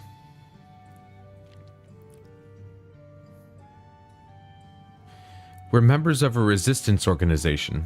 Oblivion, we call ourselves, and our goal is to thwart ZORAAL's ambitions for conquest. That's why the Queen didn't want to mention. As the leader, it's prudent that I remain where I can't be easily found. I see. Whimsical appearances notwithstanding, yours is a serious cause. Right you are. Though truth be told, Oblivion was founded for an altogether different purpose. And that is?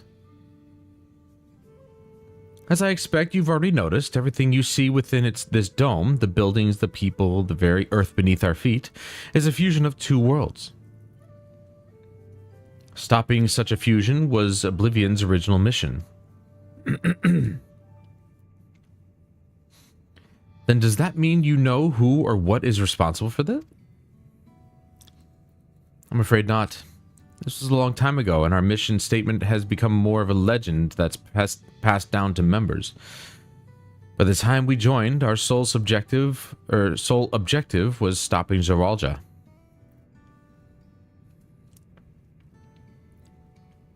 We failed to do that, and now he's taken his army outside the dome.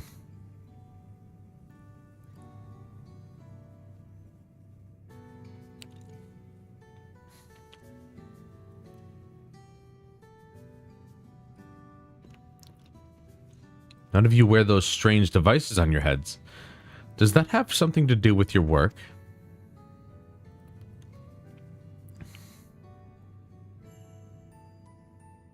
You mean this?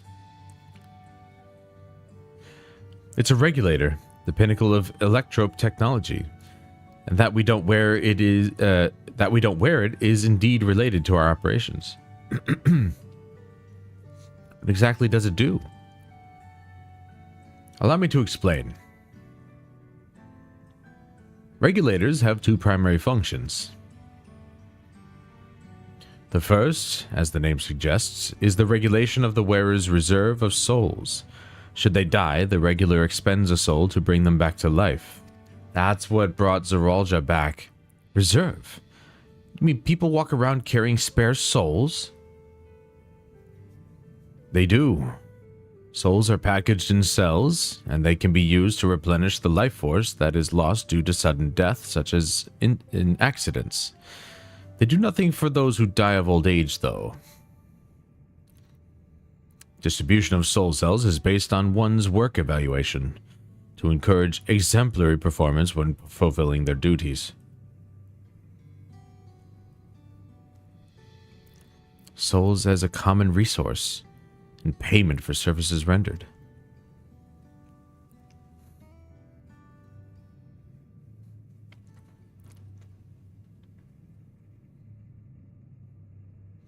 The void-sent practice of consuming others for their aether comes to mind.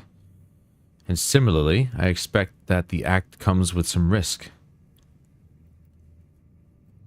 No joke, every time I look at my guy's getup, it makes me want to play Zenless Zone Zero. I haven't even touched that since I made the video on it. And I genuinely want to play it.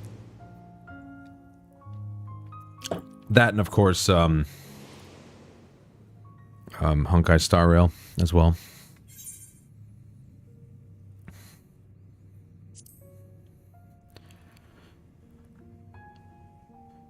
Doesn't it dilute your sense of self? That is prevented through memory management, a process in which regulators also play a role. Memory management? Then the reason everyone has forgotten Namika's existence.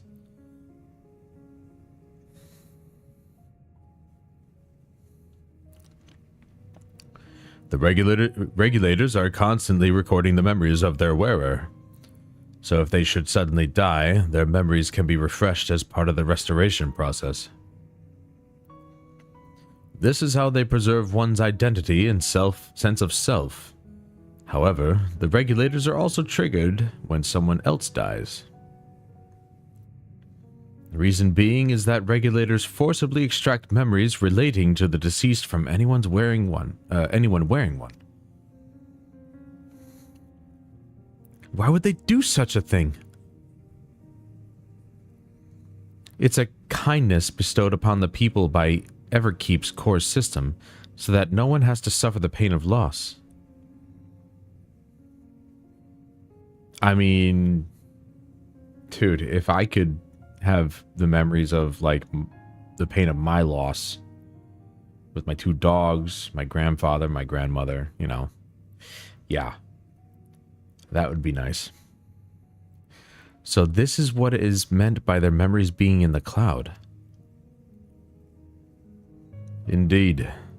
All memories of the deceased are wiped from the minds of the people and archived in the system. It's a frightening function of the regulators, and an integral step in soul cell production.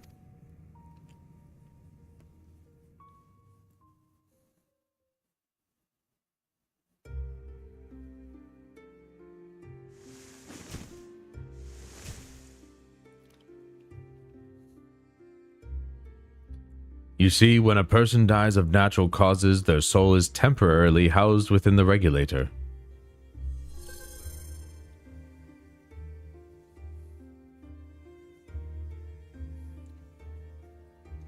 Oh, I saw a thing on Wuthering Waves. I'm pretty sure that's only mobile, and I really wasn't that interested. I can only take so many gacha games, but I'm like, playing what I did of Honkai Star Rail, I didn't feel the need to spend any money so far. And I don't think I will be, but I'm not like super interested in gacha games, but I know it's on PC. It's only on PC. Oh, I'm sorry. No, I didn't know it was on PC, but it's not on console, which is a bit of a mistake. But I mean, you know, that's whether or not they want to bring it to console. But I saw it, and I was kind of sad to see that it was another gacha game. So I was like, I'll just stick with the ones that I'm already playing. I'm even still kind of debating whether I should even play Genshin Impact, because I do like fantasy games, clearly. But the combat system in that game doesn't really speak to me like Honkai Star Rail, which is, and it's also weird because Zenless Zone Zero has a similar combat system where you swap between characters on the fly, but I don't know, Zenless Zone Zero kind of, I don't know, it flows a little bit better, but that's just me. Sorry, but I don't like turn-based stuff. See, that's the thing. That's the difference between you and me. I actually do enjoy turn-based. I grew up on that stuff. It's then delivered to a facility where memories are separated from the soul.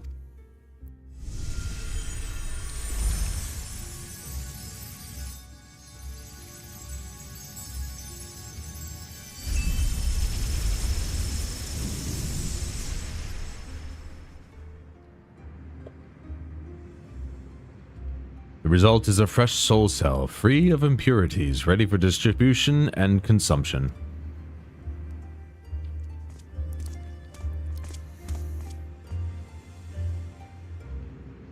Give me the furry as my 5-star instead of the shark lady.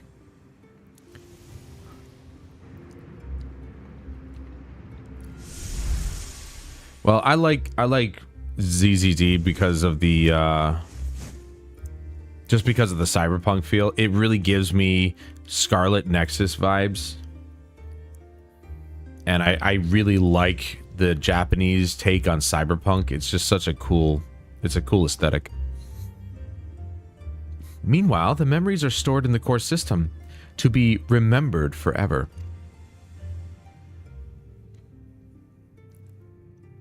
And this is why people are happy here? On its surface, it's similar to the Yokoi's philosophy, but I see nothing noble or comforting in it.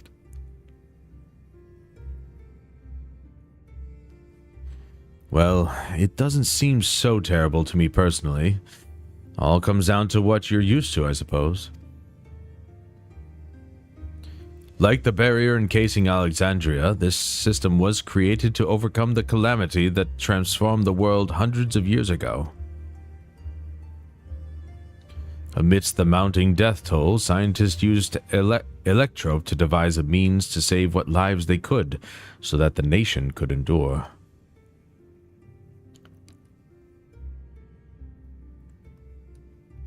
I understand the people of Alexandria did what they believed was best to save their people.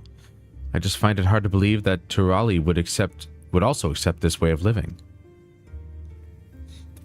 Came as a shock to us as well. In fact, a great many were opposed to it. Which is why the use of regulators was never compulsory. The people have always been free to go without them if they so wish. Sphene didn't strike me as the sort of ruler to impose her will on others. Ah, so you've already met. She's the one who suggested we come to the Thunderlands and the Thunderyards in the first place. She also said she wants to help us stop ZORAAL. Awfully kind of her to point you in my direction, and to speak so candidly as well. Whatever her motives, she has given the people a choice. Live with the risk of true death or the security of the regulators.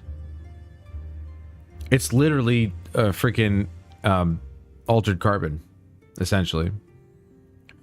Everything that lives must someday die. That is the natural order of things.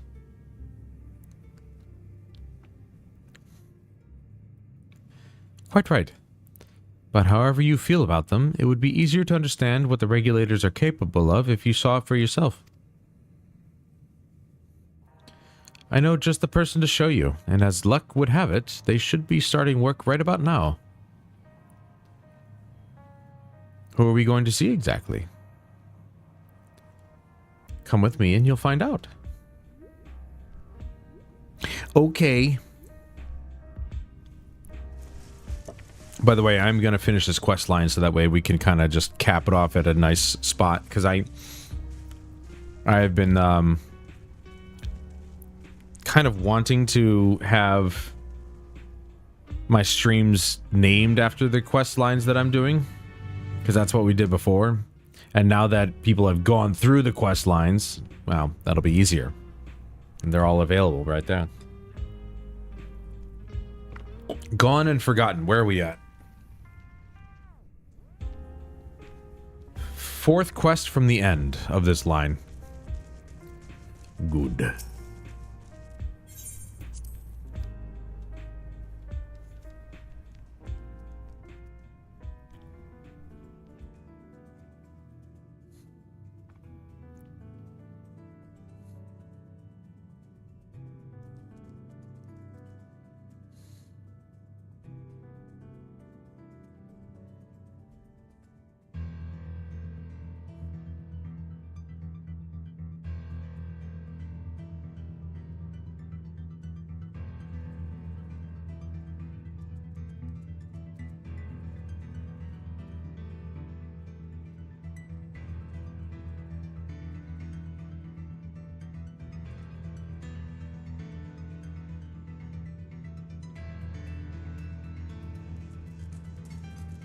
Okay. Yeah, we're gonna actually, I'm gonna, because we're only 4 away from the end of this quest line, I'm gonna finish this up tonight. I think it only fair. That way I can name the next stream the start of the next quest line. Because while I don't really have a problem coming up with titles for my streams, I think it's just, it's a bit easier for a lot of people to probably search for YouTube videos that have to do with certain quest lines and stuff, so. No, stop. There we go. Everyone here? Good. It is the responsibility of the Thunderyard's hunters to fell any fiends found wandering the area. We're to meet an acquaintance of mine, Srika, one of these hunters.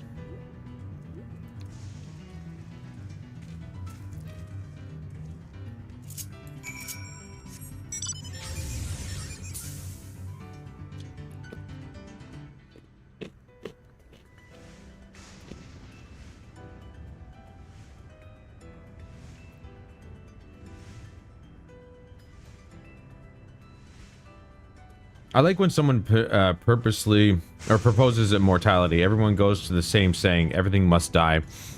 True. Very, very true. Well, yeah, and that's what I did before. But I was way behind in the, you know, expansions. So I was able to follow along with this quest list. And, of course, people are a lot faster than I am, so now we have the quest lists, and I can actually start numbering them again. But the first handful of streams, I'm going to have to, like... I think what I'll do is I'll go back, and I'll rename the streams, because now I know what quests are where. Whereas before, we were kind of, like, up to date with the quests, so... I didn't know how long the quest line was, so I had to come up with some random stream name or title for it.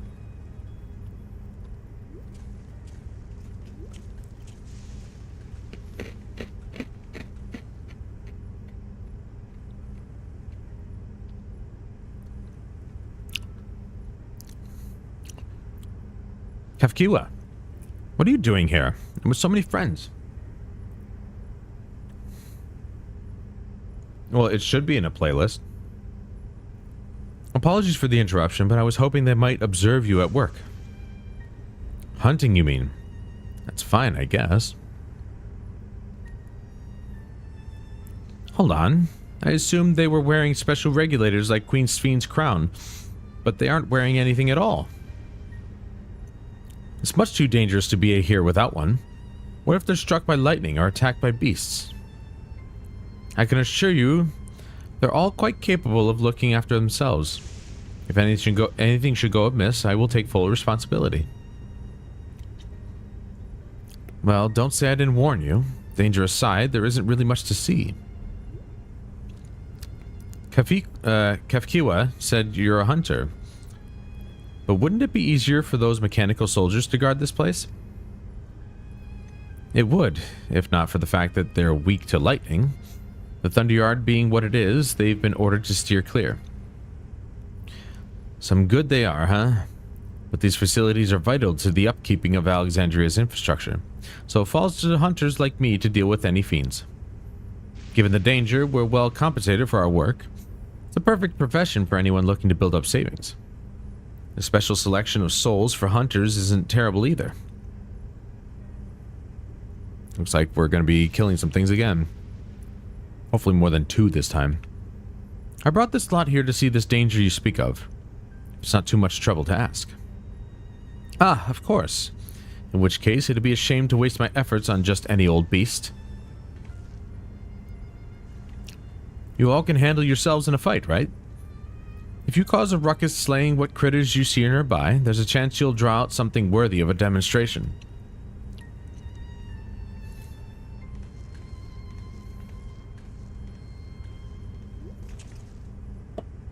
I'm not sure I understand, but I suppose we should each slay what we can. What she was saying, Alize, is that if we all kill enough, then a bigger monster will come along. Alright, let me see real quick.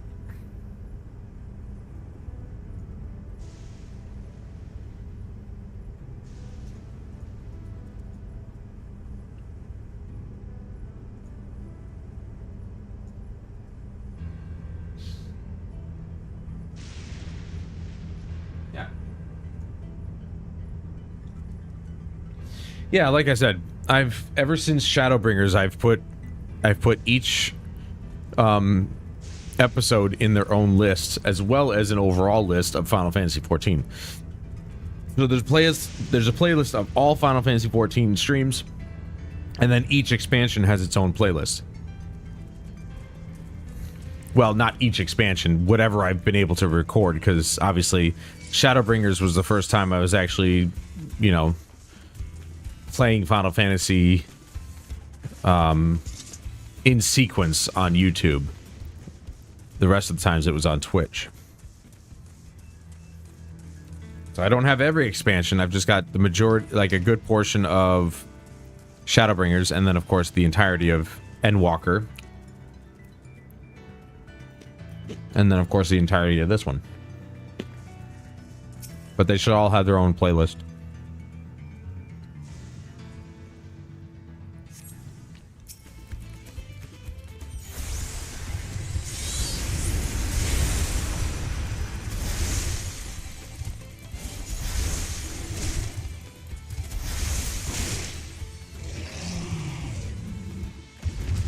Oh, good. I was like, damn, only one?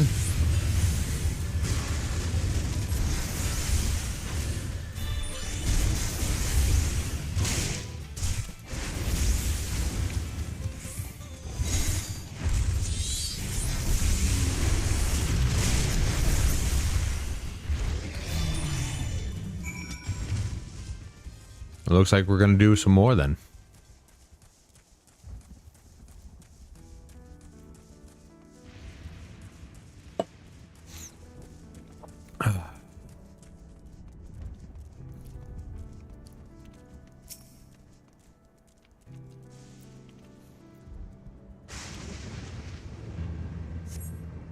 Never mind.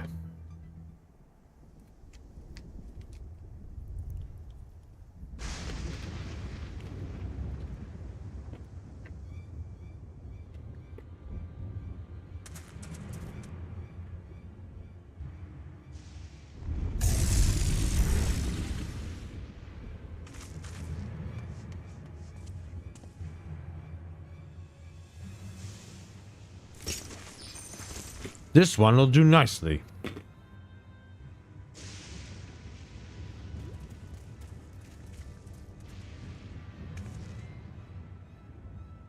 We'll help you. It's fine, really. I've faced worse. Just watch. Part of me thinks she doesn't know what she's doing.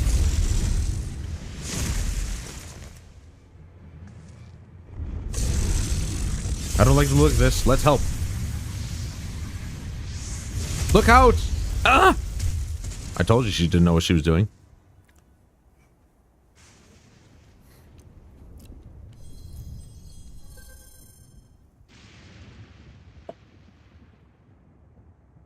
Preserve. She needs healing. No, she doesn't.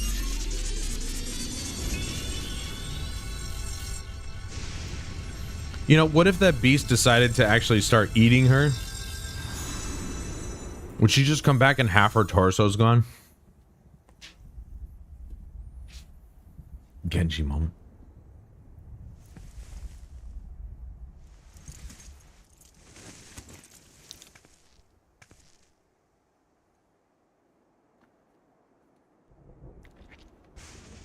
I mean, how many souls has she saved up? That was embarrassing. The bastard caught me off guard. I don't think that's what happened. Are you mad? Seriously, let us help. I told you not to worry. This will only take a moment.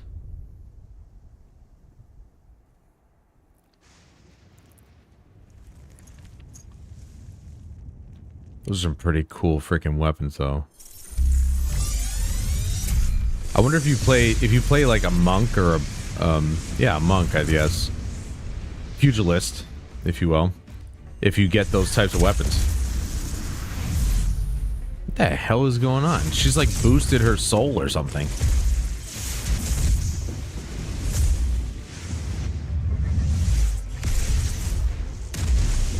Damn. Bit overkill for an animal.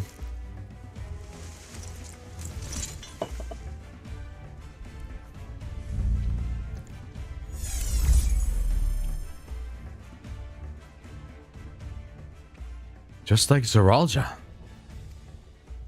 Exactly like ZORAAL. Come on, let's get out of here.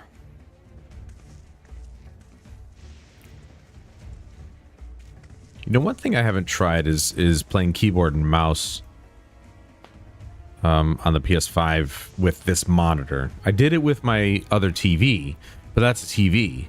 TVs generally have, you know, input latency problems even when you have it set to game mode. It definitely lowers input latency, but it doesn't make it like a monitor's input latency where it's next to zero. Because this is a 4K monitor that I'm using, I'm wondering if maybe the keyboard and mouse might work better this time around, but I have no idea. It's also a function of the regulator.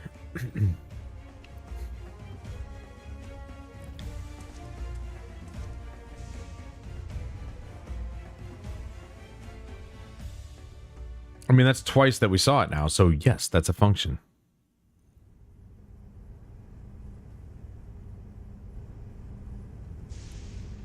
I think I understand now how ZORAAL was able to return from the dead and defeat Papa, but I'm not sure what we saw at the end there. As soon as the regulator turned red, it was as if you were possessed. Your movements became beast-like. Don't tell me you've empowered yourself with the soul of a beast. I'm reminded of the serpentine soldier we encountered at Vanguard who did the same. So you've crossed paths with one of the king's elite. Such a form can only be achieved from gorging yourself on souls, or gorging yourself on souls. We could do the same in theory, but it's incredibly dangerous. Besides, it's not as if they'd allow hunters to carry that many souls to begin with.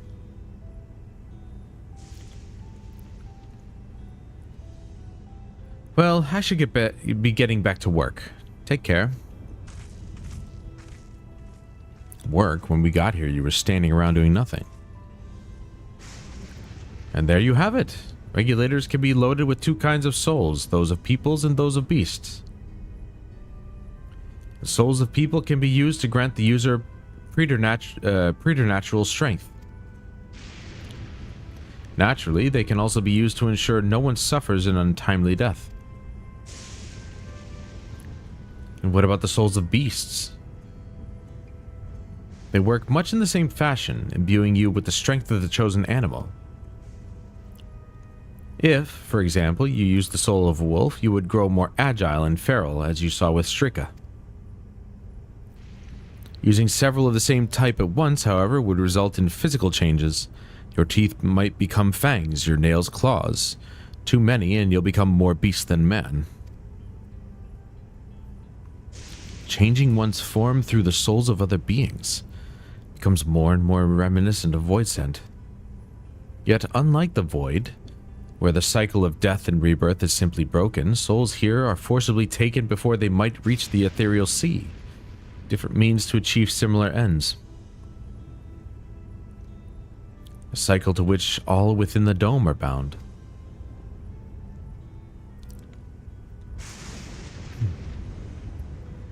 This is wrong. This is all wrong. It is indeed hard to accept, being so far removed from our own beliefs. Perhaps more shocking is that the technology to achieve all this was developed hundreds of years ago. Civilizations in the reflections are surprising indeed.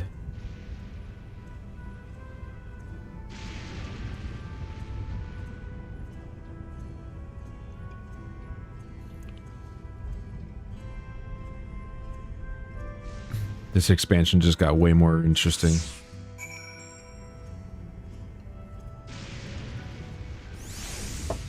Far more interesting indeed. While we all have our thoughts on souls, for now the important thing is we know what powers ZORAAL has at his disposal.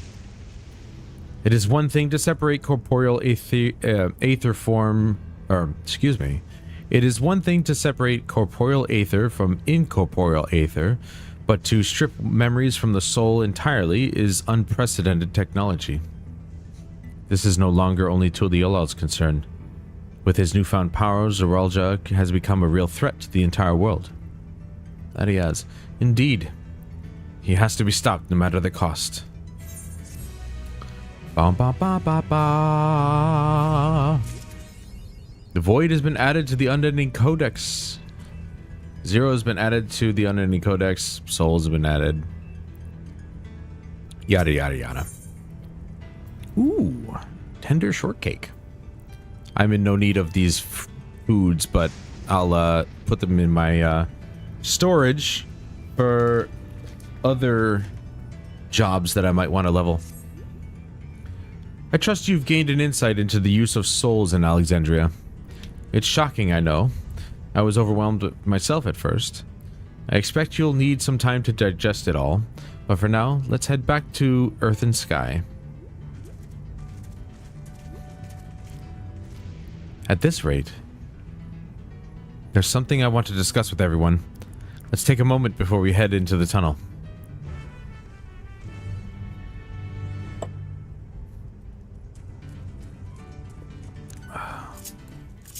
Right. Can I just, like, fast travel or something? Oh, there's some side quests. Nope, it's right around the corner. Okay. We got some side quests for some Aether Currents. Nice. Leave me alone. Leave me alone. Go away. Trust me, you don't want none of this.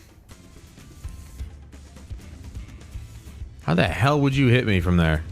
Get out of here.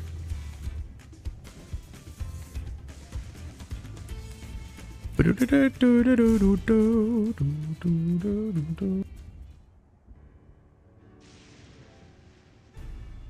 course, it's not voiced. I'm sorry for delaying us, but I have some thoughts I need to share.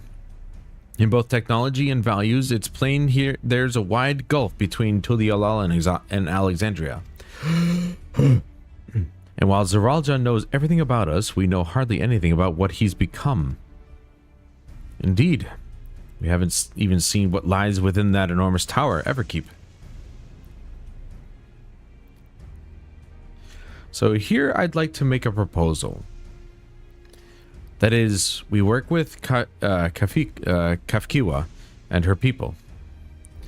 We need to learn as much as we can about the enemy. The quickest way would be to join hands with Oblivion. We've only just met them, I know, and we shouldn't be too quick to trust. but the fact remains that they share our desire to stop Zoralja. Sphene, too, claims to be at odds with the King of Resolve. May I ask why you would cooperate with Oblivion instead? It's simple, really. Their leader is Erenvil's mother. Meanwhile, whatever Sphene may feel, she's a ruler of this nation. There's a greater risk in working with her, and less reason to take her at her word. A fair point, and knowing Zoralja, we must assume that his arrangement with Sphene was not made without some consideration. All I know is that it would be heartening to have allies in this strange realm. I think everyone would agree that any help we can get would be welcome. Hold on, there's no guarantee that it's actually my mother behind the machine. Without seeing her in the flesh, we can't rule out the possibility of a ploy. If it turns out to be a trap, we endanger not only ourselves, but everyone in Tuliolal. As you say, we have no proof that it really is Kefkiwa. But I make my proposal in full awareness of this. Whether we're going to war or striving for peace, we need to learn as much as we can. Otherwise, we can't hope to do anything meaningful. Hey Rob, night's been okay. Yours? As it stands, we know too little about this realm. We need to remedy that. We need to study the enemy, and when the time comes, strike down Zoralja for good and all. What's more, I trust you, Erenvil. You've always had great instincts, honed from your time training under your mother. What if I'm wrong? What if sentiment is clouding my judgment?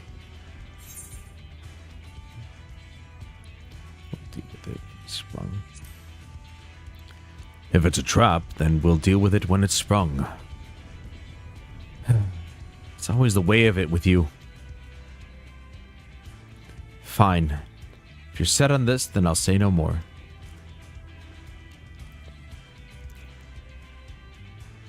Then it's settled. Let's head inside and secure ourselves some new allies. Watching the Pirates of the Caribbean. Oh, nice. I didn't watch anything past the second movie. I probably should, but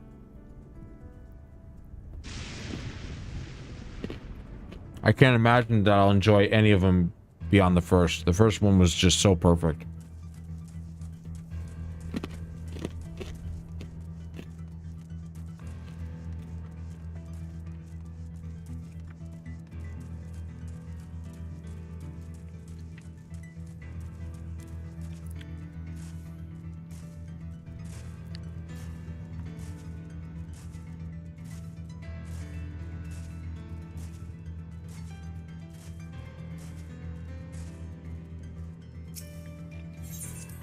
Oh, come on.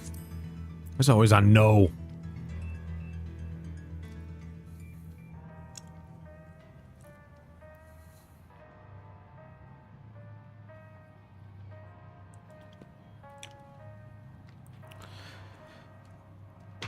I mean, you know, I know of him. I'm just not familiar with his work. I haven't really watched any of his movies, I don't think. Chow Yun Fat.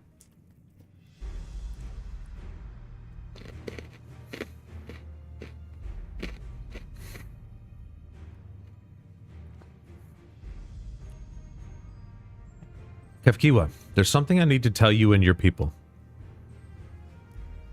We came here for no other reason than to strike down Zoralja.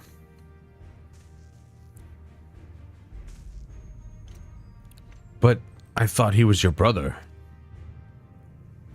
Do you really mean to kill your own kin? My kin invaded our nation and murdered our people. As vow of resolve, it falls to me to bring him to account. I am prepared to do what I must, and I won't hesitate when the time comes. Like us, you and yours oppose Zoralja. In light of this, I propose that we work together to stop him once and for all.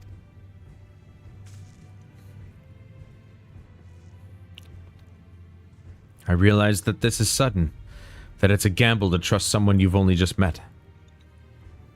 but I would trust in the conviction of anyone who shares my goal. So fight with me, I beg you.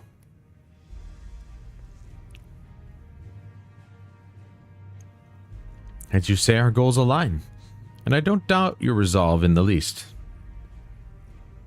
If you hadn't proposed working together, I would have done so instead. Truth be told, it's been tough going at it alone. While we've gathered ample intelligence, we don't have the strength to take decisive action. Besides, how could we not trust you? My only son is with you, my fussy little bun-bun. He's all the reason I need.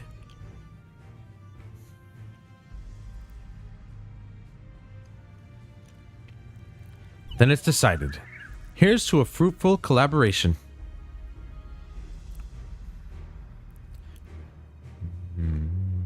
Thank you, Kafkiwa. Everyone. Together we'll achieve great things, I'm sure of it. Then let's not waste any time. We've been wondering about Zoraalja's whereabouts. Is there a palace inside that tower? After a fashion. The king resides on the uppermost level. But while Queen Sphene has a penchant for going out in public, he seldom shows himself. What's more, his movements are highly classified. Not even his commanders are privy to that information.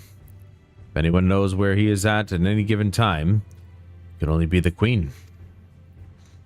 Even if we don't know his whereabouts, Zoraalja will eventually march on Tuliolal again. That's when we can go after him. The drawback is we'd have to wait for the invasion to happen. Innocents would be put in harm's way. There's also the possibility that he'll leave everything to his minions and not command the army in person.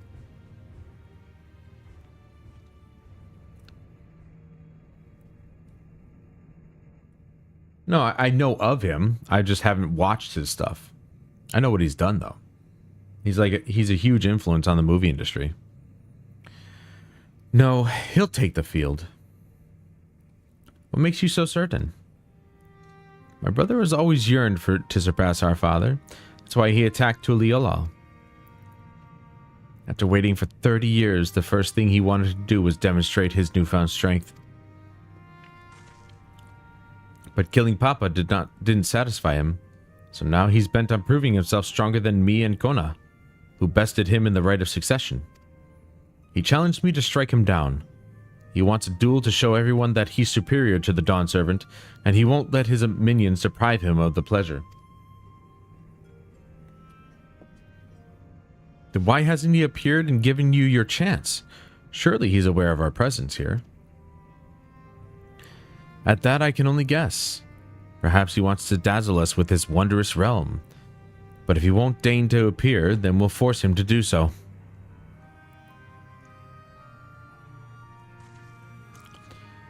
Even as we gather intelligence, we make no move to attack him. Show absolutely no interest in a confrontation. Knowing him, he'll tire of waiting and turn his attention to Kona instead. He'll attack Tuliolal again, like he said he would. I see. If you believe this the best approach, then we have no objections. Any campaign against Tuliolal requires that Zoraalja lead his forces through the vanguard. We'll have lookouts keep an eye on it day and night. Such a strategy is certainly viable. If we're proceeding with it, though, we should warn those outside. Indeed, they'll need time to prepare the defenses. I should be glad to coordinate our efforts. I'm already in regular contact with the Y'shtola, and we'll make sure to keep our comrades appraised of developments. Or apprised, excuse me. You can leave Vanguard to us. We'll send word at the first sign of movement. It seems we have a plan. While we wait for Zoraalja to move, you'd do well to prepare for battle, and it begins with familiarizing yourselves with the technology that empowers him. To that end, I'll show you to Oblivion's main headquarters. Oh, I thought this place was it. Huh. You'll be impressed to know that we're located right inside the tower, in the residential district of Solution 9. Hiding a tree in the forest, as it were. The only question is how to get you through the checkpoint. Ah, about that. Sphene said that she'd make it so we could enter without issue. She did. Curious. She's not supposed to have such authority over the sentries. If I recall correctly, her words were that she would register us as guests. I see. Perhaps we're in the clear then. When you're ready, come and meet me at the tower entrance. Oh, the Pirates movies, I have the whole set. The 4th and 5th movies are okay. Yeah, I mean, I'll let you know. I'm not really looking to watch the rest of the movies, to be honest. I recently rewatched the first one, like, I don't know, earlier this year, I think, and it was magical. Before you head out, give us a moment to introduce ourselves properly, eh? After all, names are good to know when working together.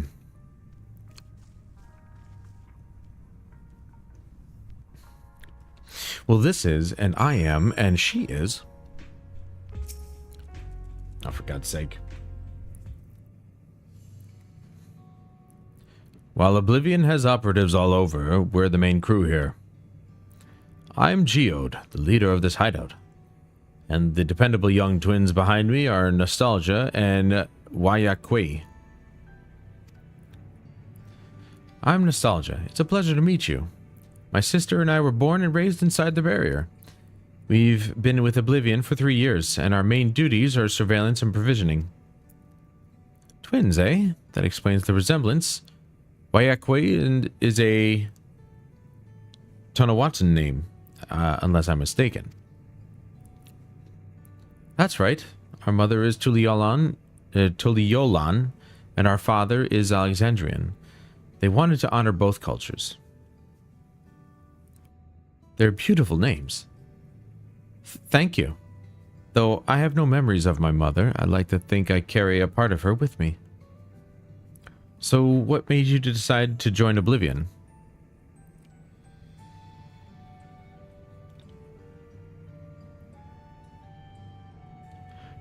See, I don't even remember the second movie, that's the thing.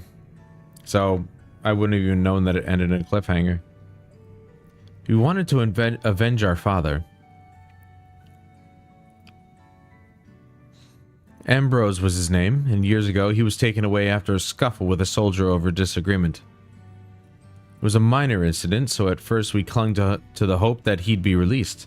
But when months went by with no word from him or about him, we made the decision to remove our regulators. We had already lost the memories of our mother. We didn't want to lose those of our father as well.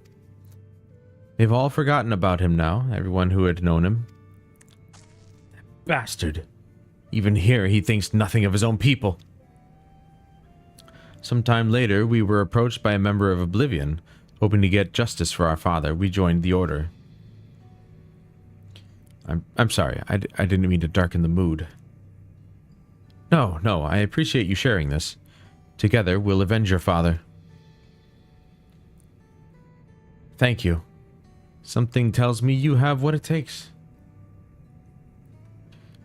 You introduce yourself too. Go on. I mean, she did just speak.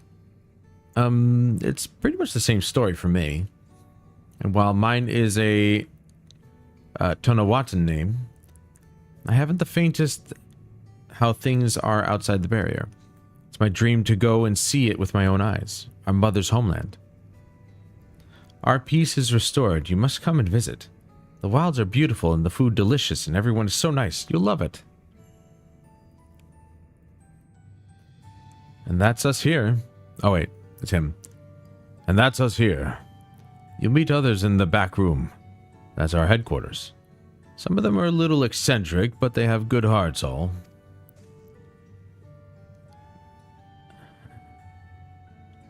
I'm trying to remember how to say his name.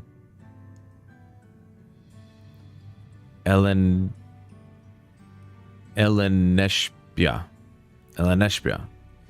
Ah, Eleneshpia. One last thing. It isn't exactly my place to say this, but thank you for seeking out Kafkiwa. She talks about you so much, it's clear how important you are to her. Alright, Rob. These names are so daunting. Tell me about it. Have a good night, man.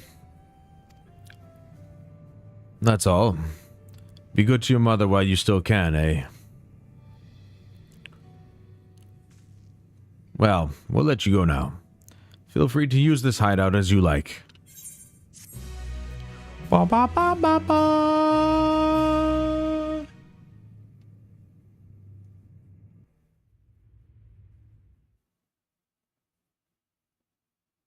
Meanwhile, in Everkeep.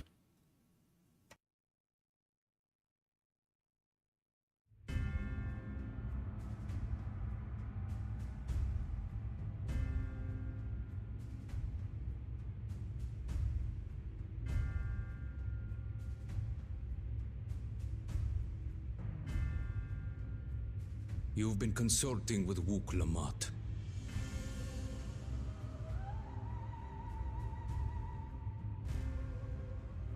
No matter. I do not know what you are scheming.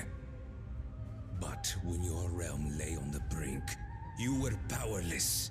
You had no choice but to turn to me. Whatever sentiment you may feel for her, it is my power you require. Is it not? Perhaps. And yet, knowing the love that Wook Lamont bears for her people, how she regards them all as kin, I cannot help but wish to spare her the same pain I have suffered. What's more, her friends possess new knowledge. Were we to work together, we might find another path.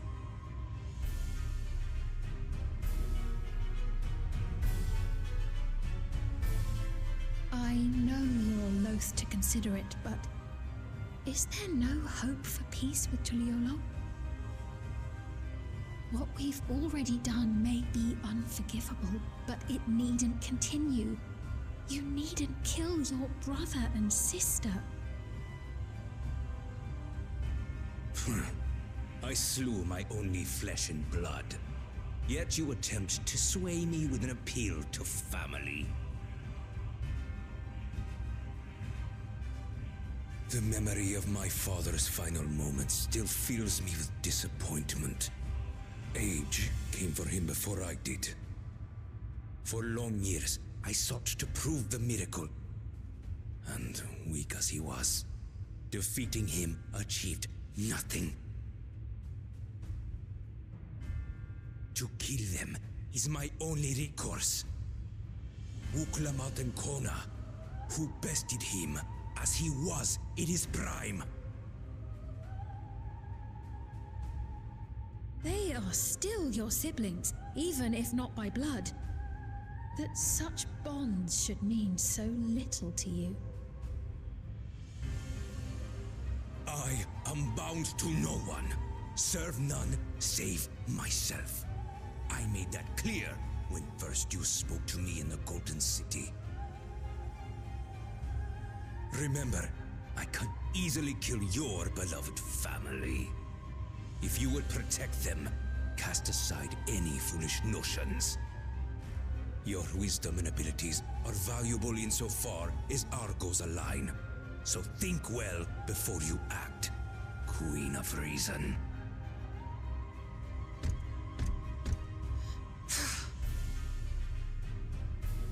Wook Lamont, if you are father's worthy successor, then you will find your way to me. But should you fall short, I will lay waste to Tuliolo.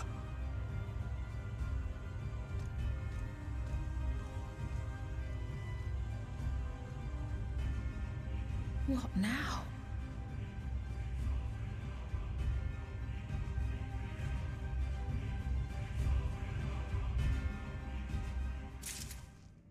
Just as I figured, she's basically under his thumb. Which is unfortunate. Where are we at? Solution 9. Second to last quest. Here we go. Right. Kafkiwa is waiting. Let's head to the tower. Alright. Let me take a quick bathroom break. Be right back.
Okay.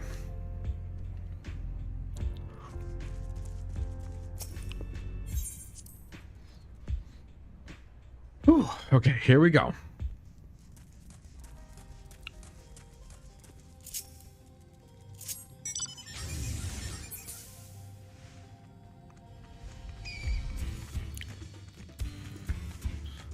Boom, boom, boom.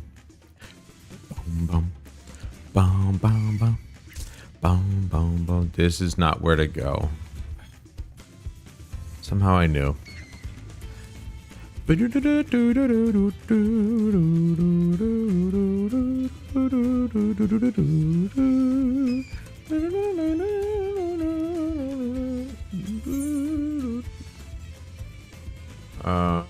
we'll just go out this way. Oh, I could just fast travel. Just gotta get away from these bats.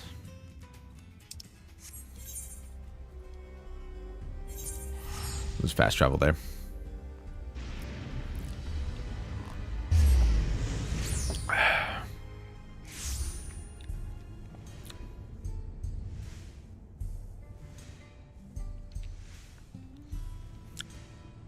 Boom, bang, da, da, da, da.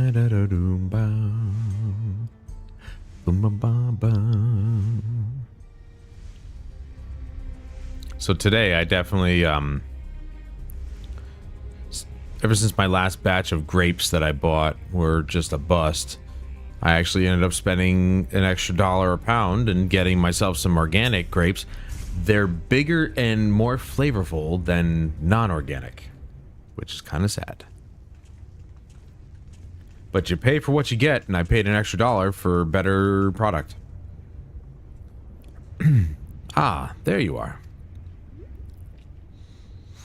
If Queen Sphene has registered you as guest, you should be able to march right in. And if she hasn't, then you may have a swarm of ZORAAL's minions to deal with. Good, I'm raring for a fight.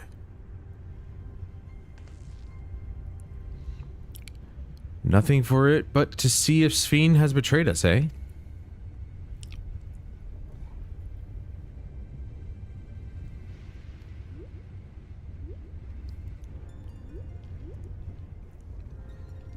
Thank you for your diligent service, friends. My companions and I would like to pass, if you be so kind. Outrunner guide unit identified. Registration number verified. 6 accompanying civilians identified. Verifying credentials.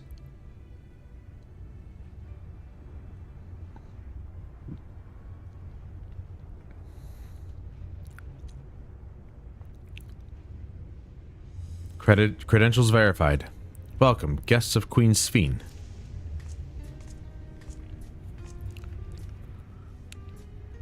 What a relief. I mean, I'm a little disappointed. I wouldn't mind killing them. They're just robots. There you have it. It seems the Queen was true to her word. Follow me, everyone. Solution 9 awaits.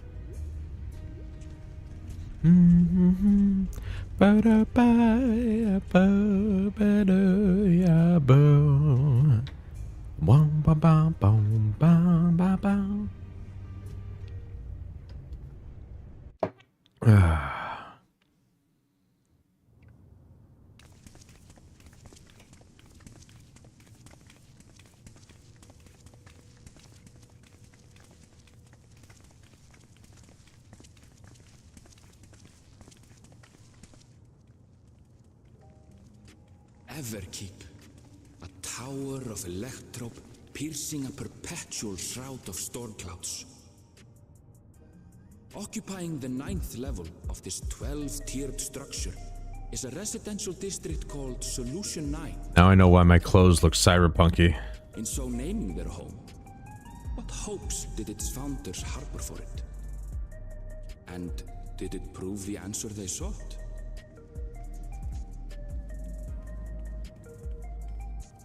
This music also sounds like very Scarlet Nexus to me.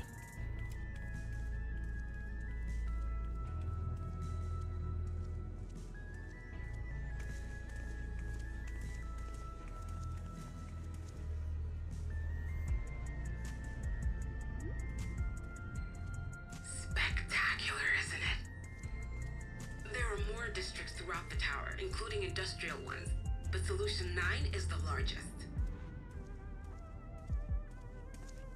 Just being here makes my head spin. Perfectly natural reaction. A city of shimmering electrope, replete with strange technologies that cater to every conceivable need. We never dreamed the light back home in Tuliolo. Why is it that Aaronville's mother doesn't have the same accent as he does?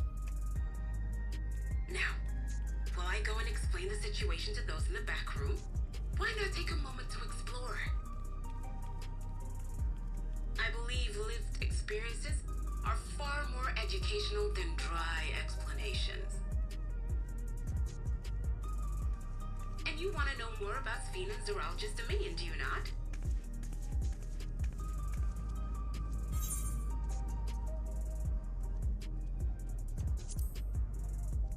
You had me explore. I screwed that up. I had a feeling you'd be keen. Just to confirm, while we have been allowed inside, are we also permitted to roam?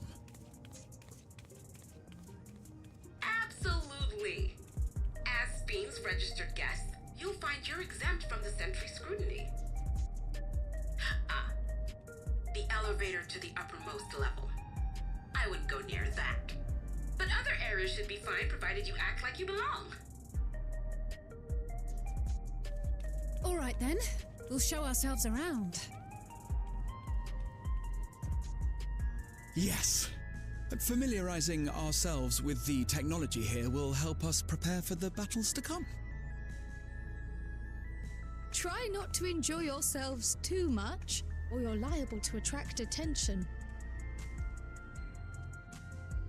Once you've explored to your satisfaction, come to the entrance to True View in the eastern sector. The way from there is a little complicated, so I'll send someone to guide you. Understood. We'll see you later.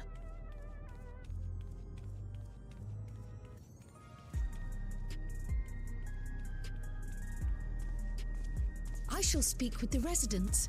Perhaps one of them will recognize the earring.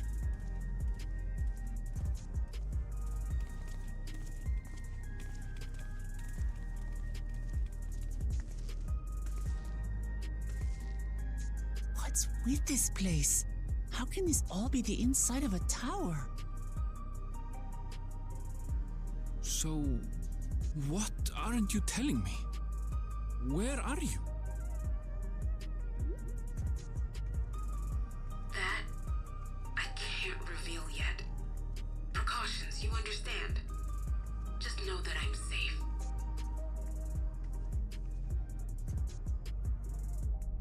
But come, tell me about your adventurer friend. You seem to have a great deal of faith in him. You must have been through a lot together.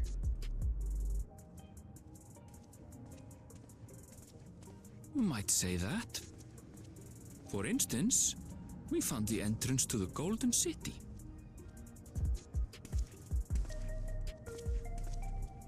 Wait, what? You did?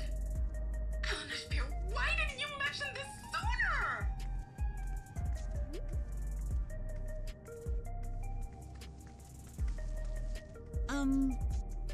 You want to explore together? It's not that I'm scared or anything. Everything is just so different from home is all.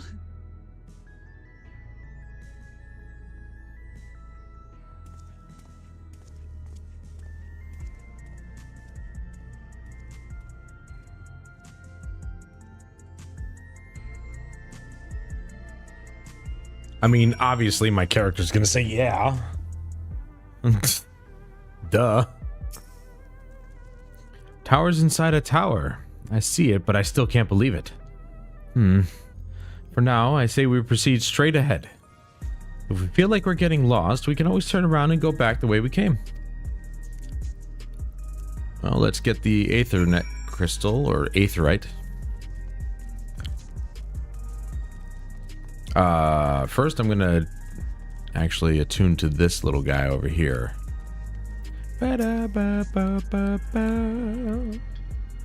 Dude, Aaronville's mother sounds way too young to have a son as old as he is, though I don't really know how old he is. He's probably in his late 20s, early 30s, so maybe not.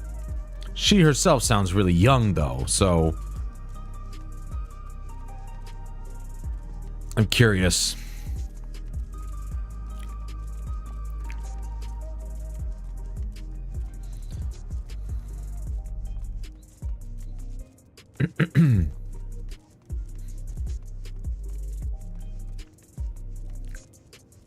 But now I get my my attire. It totally makes sense now. Kind of just fits in here. Are these players? Why are there 4 people standing on every single corner? That is so strange. Ooh, summoner just like me. She's wearing the older gear though, or the gear you get from the quest line. Looks better on her. For me, it was a little bit too gay looking. I didn't really want to wear it. Like I belonged in the freaking Village People or something. A crossroads already? This place is just too much. I have no idea where I should go. Right. I've made up my mind. Let's head to that building there.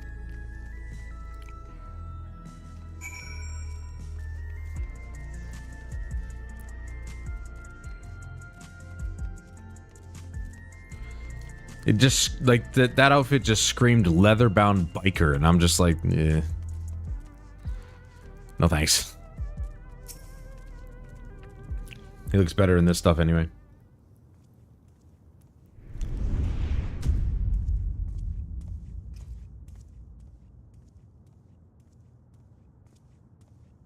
Ah!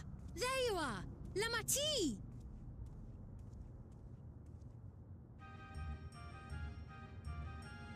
Sphene! I was worried you might have had trouble at the checkpoint, but I see everything went according to plan. Well, that's thanks to you.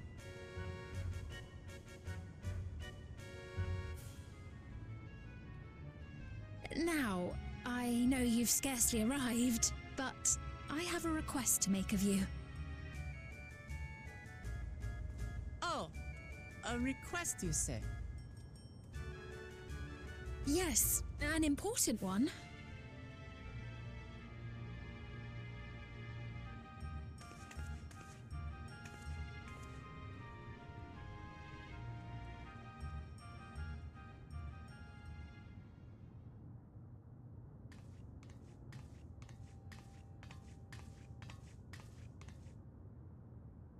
I'll say it plain. I want you to make peace with ZORAAL. What? I thought you said you weren't on his side. We have come no closer to seeing eye to eye, nor do I condone his methods.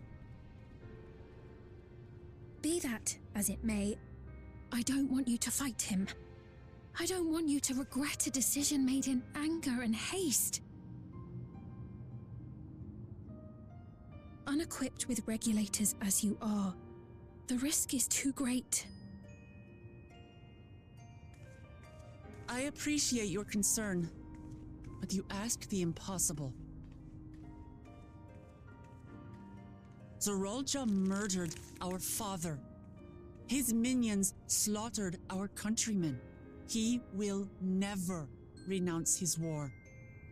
As vow of resolve, it falls to me to stop him. I know you love your people too, and so you must understand how I feel. Why I cannot, will not back down.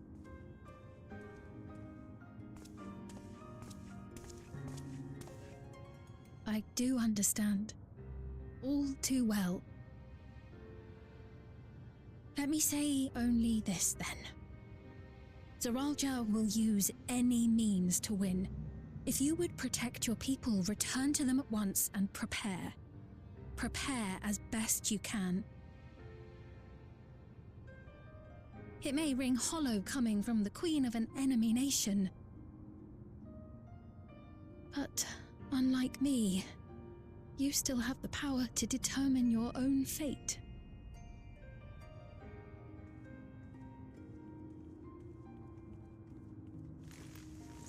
You really are a curious one.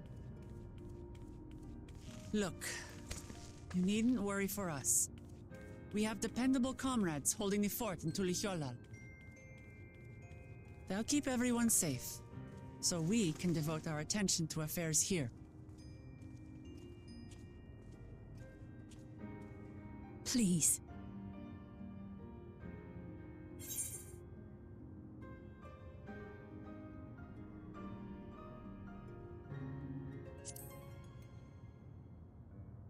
Never fear. I'll be there alongside her. So you have comrades on whom you can rely. I envy you. You know, we'd like to learn more about you. About me? To be frank, we're still not sure whether or not you're trustworthy. So, if you have a moment, would you show us around the district? That way, I can get to know you better. You're asking me, the Queen, to show you around?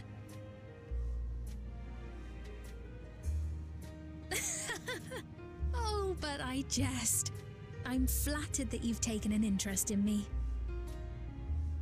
Very well. I shall be your guide. You're my guests, after all, and teaching you about my realm would be a pleasure in and of itself. If you like, I can introduce you to my citizens, too. I consider them family, as you do yours. By all means, we're in your capable hands. That you are. This will be an enjoyable and enlightening tour, I promise.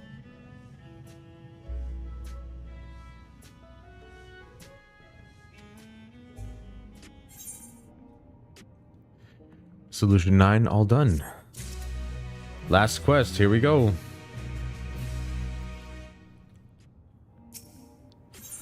The Queen's Tour.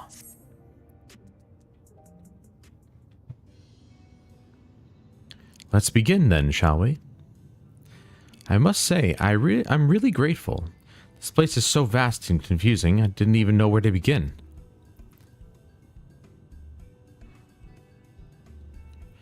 While the district may seem daunting in size and structure, all the key facilities are situated near ley nodes, what you call aetherites. Remember this and you won't lose your way.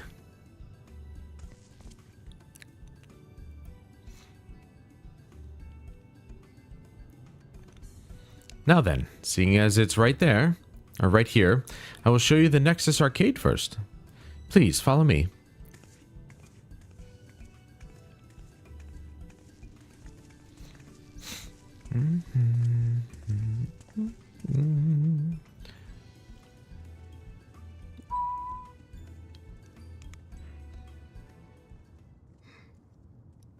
Arcade, huh? Can we play games here?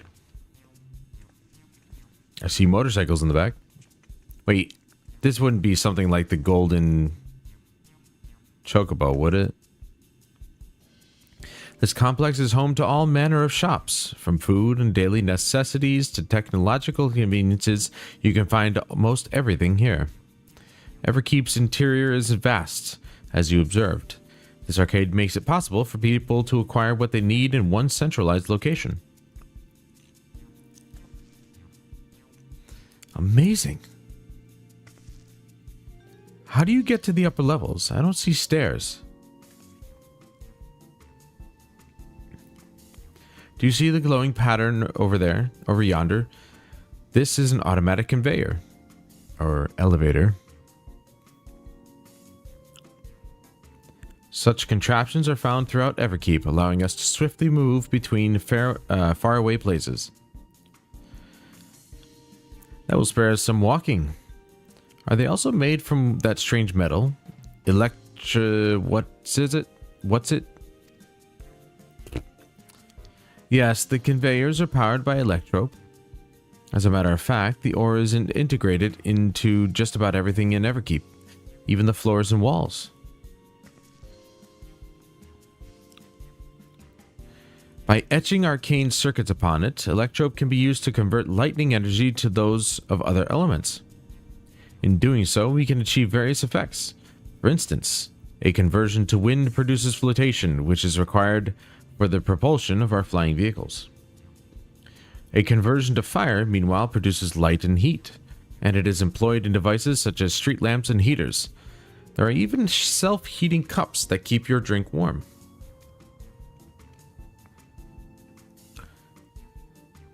Can you make a drink cold if you convert to ice instead? You certainly can. Our vending machines do just that. What's more, multiple energies can also be combined to produce some clever effects. For instance, by manipulating the air with wind while projecting light with lightning, it is possible to alter one's appearance. It's almost scary what you can do with electrope. If such a wondrous material existed in our world, I imagine everyone would be fighting over it. Oh, she hit a nerve.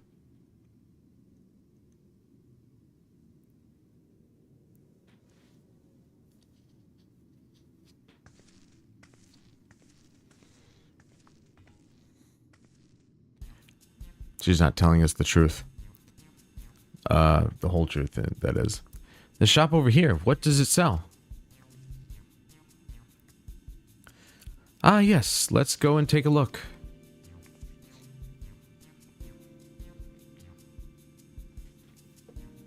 I dare say you will find it interesting. She's hitting on me, isn't she?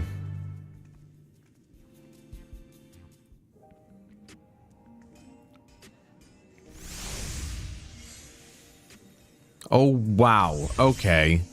I didn't expect to see this many people here. What the hell, dude? Might as well attune to this.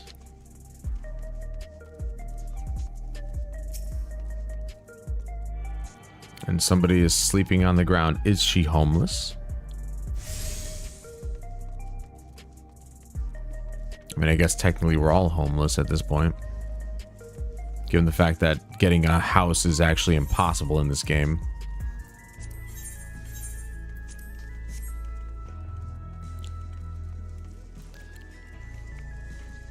I just remember in Final Fantasy XI, you could, I mean, even though you didn't have a home per se or a house, the inn room that you got, you could still decorate. I don't think you can do that in here. The inn is the inn. The decorations you get are purely for a home. This shop sells food. Those are the items on the counter. That's food? I can't imagine what they taste like. I thought you might be surprised. Your countrymen were too in the Your countrymen were too in the beginning. Come, you must sample something. Choose one and I will purchase it. I'm sure that this guy would let it go for free. To the queen? I mean, come on. Welcome, friends. How lucky you are for Her Majesty to treat you. The 5 items on display are our most popular. I recommend one of them if this is your first time.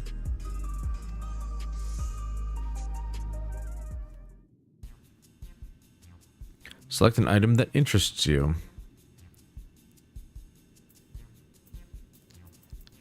Slab of pink hexagons, liquid-filled pouch, long rectangular bar, hexagon pattern bag, black and yellow tin. Let's go with the tin, I suppose. This here is cultivated steak. I chose correctly. It's not quite the same as the real thing they produce in the outskirts, but it's a sight more affordable. This particular product is known as Gold Label, and it's a delicious hybrid of beef and chicken grown at the plant on the 4th level. Beef and chicken. Let's see what everything else is. Ah, yes, the salad paste. Salad paste. I'm glad I chose the tin to begin with. This is designed for those who are concerned about their figure. With its blend of 9 varieties of vegetables, it'll help your efforts to slim down. Fashion models swear by it, and youths can't get enough of the stuff either.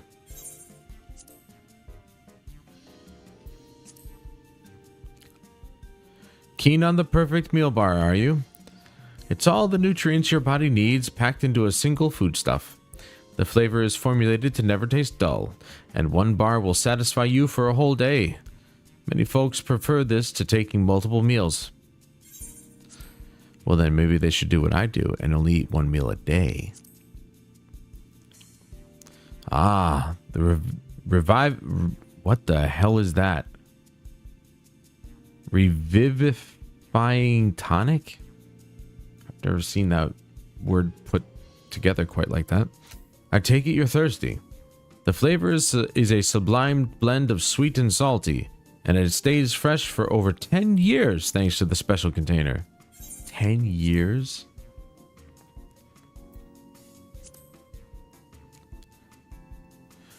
The synthetic fruit pellets. They're our best approximation of the taste and texture of grape. I've never tried the real fruit, so I can't say how faithful they are, but there's no denying their popularity. Yes, and the sad part is that even our grape-flavored stuff these days doesn't actually taste like grapes. Maybe except grape juice. Or not, white grape juice. Then again, I'm not sure what white grapes taste like. I've had green and red. That's all I know. But we're going with the steak. I knew that was the right choice to begin with.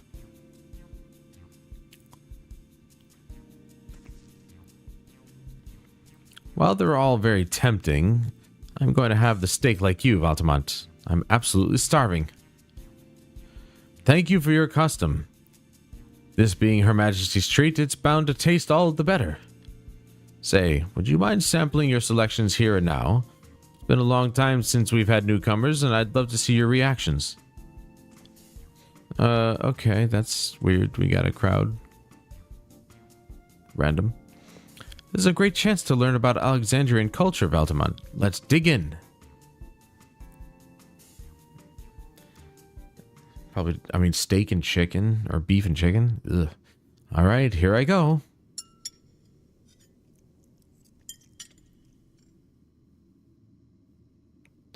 Following Wuklamat's lead, you sample your selection.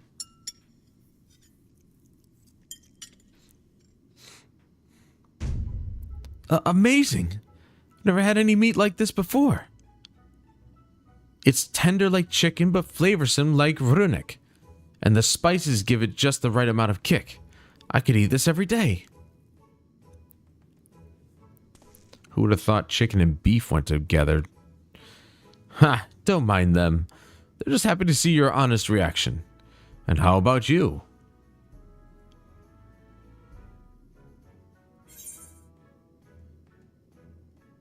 It's interesting.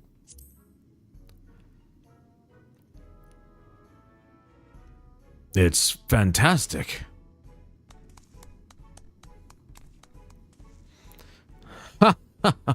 It's always such a pleasure. My thanks for humoring me. This does take me back. Though it was chaotic when the people of Tuliolal first arrived, we endeavored to learn about one another and embraced our differences. Ah, right. What about you, Sphene? Aren't you having something to eat too? I appreciate the thought, but I'm fine for now, thank you. All right, but what's your favorite food, if you don't mind me asking? My favorite food? Let me guess, she keeps that figure by not eating? Why do you wish to know this? Because I want to get to know you better. Why else? The more you know someone, the more you grow fond of them. That's what my old man believed, and my experiences have led me to believe the same. My favorite food?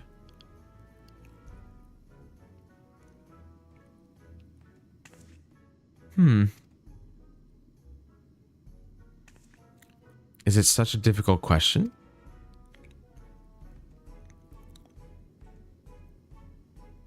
I'm sorry, it's just when I think of those who labor to bring us the food, I find I can't settle on one thing. I thought I was indecisive, but you're something else. Indecisive? Perhaps I am, but you didn't need to laugh about it.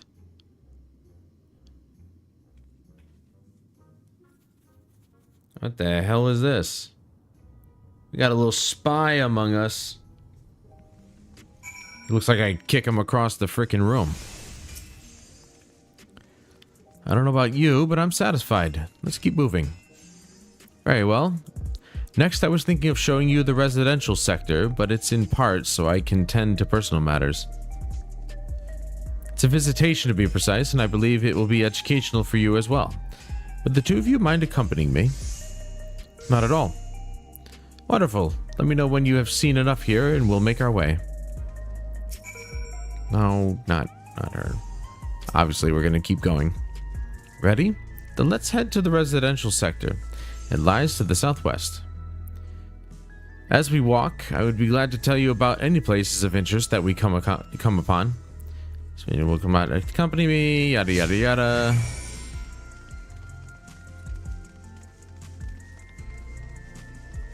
I'm honestly surprised to see so many people here. What the hell is that? Air wheel dealer? Wait, is this a player? Yes, it is. Knew it. I'm like, there's no way. 7.5 million? What the? Okay. That's gonna take a long time to get. I mean, the highest I've gotten was, I think, what? 1.8 million maybe overall, including what I have now. Maybe 2 million tops. And I don't know any easier way to make money. 7.5 million for a mount. I gotta find out the easy way to make money and then just make it. This is Mosaic, a cafe. Here you can buy drinks to enjoy while you relax. I see. In Tuliolal, there's a similar establishment called Zvalyav Tea. That's seashell in the local tongue. Is there a story behind the name Mosaic? There is. In our continent, the races are named for stones. There's the Hyun, who resembles some Tonawada. No, wait. No, I was right. Tonawada. The tall and graceful Eldite, and the diminutive and affable Malala. When they all gather here, they appear as a mosaic of colors. Thus did the founder choose to name the cafe. Huh, that's nice. If they serve tacos here, it'd be perfect. Tacos? A traditional Turali dish and one of my favorite foods. You must try it one day. Oh, yes, definitely. We'll make it happen once we've restored peace to Tuliolal. Right, let's continue on.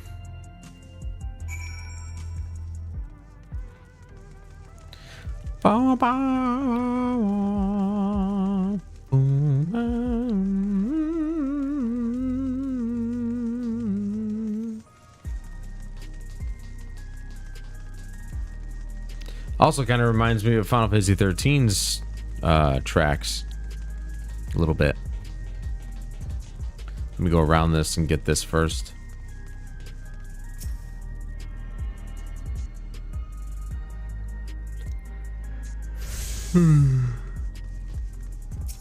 No.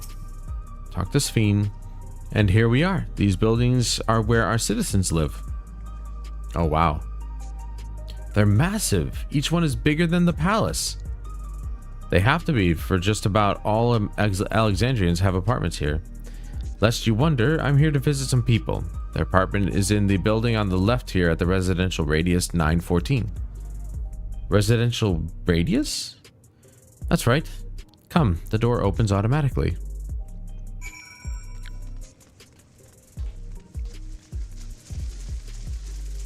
I mean, all doors open automatically.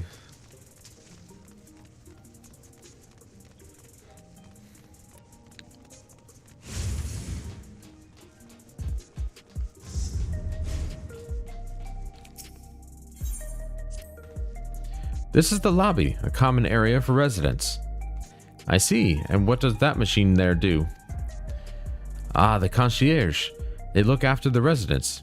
If you require assistance or have questions, they would be glad to assist. Is that so? I have no shortage of questions, but I'll direct them at you for now. By all means, you may consider me your personal concierge. Hey, Sphene, can anyone live in this place? Naturally. In fact, many of your countrymen make their homes here. No matter your origin or race, occupation or regulator usage, all Alexandrian citizens are eligible for an apartment. This includes those who you met who work in the outskirts. You've taken care of everyone for 30 years. I'm truly grateful.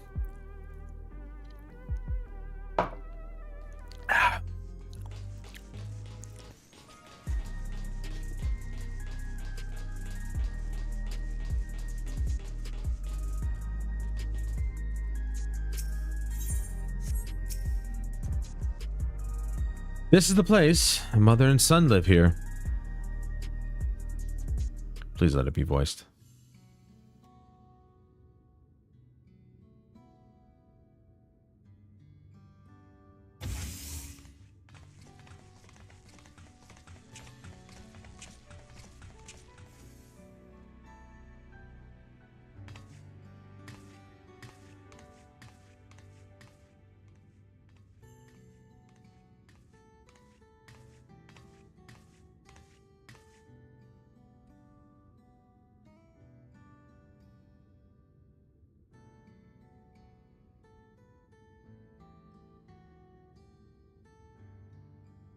course it's not.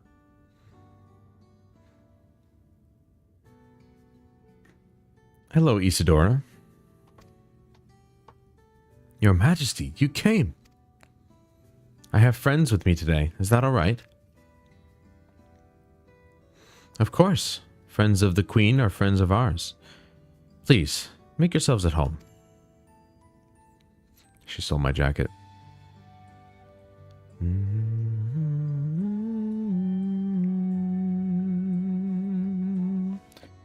How has Milos been? There's been no change, but the symptoms are thankfully mild today.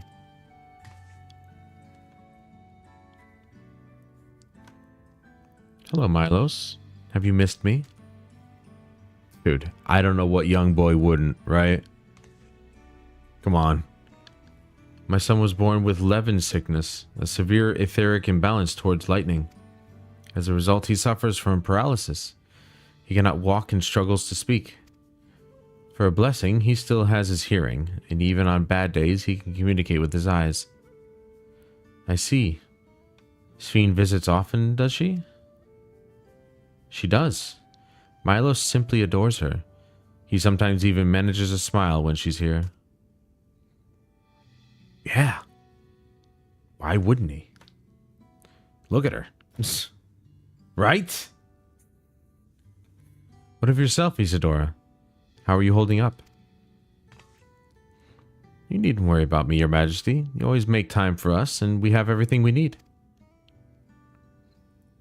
I'm glad to hear that, but you mustn't strain yourself, understood? There's nothing you can do for him? Perhaps a treatment with souls, or... Unfortunately, no. While souls can revive those who have met with an accident, they cannot reverse the effects of old age and illness. Truth be told, many children are born like Milos. The illness has existed for generations, but we've been unable to find a cure. The cause is quite clear, though. The excess lightning in the environment. It's no coincidence the number of cases has risen dramatically these past 30 years.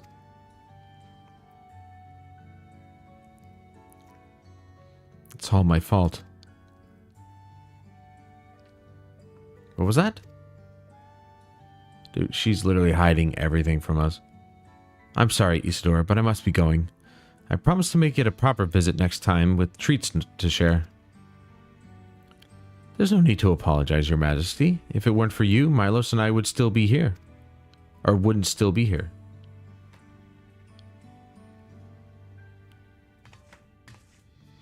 Thank you, Queen Sphene. Wow, he spoke.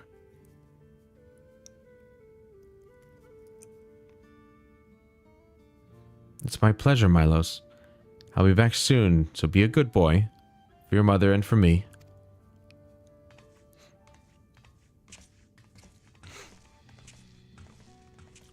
Damn. The power of pussy.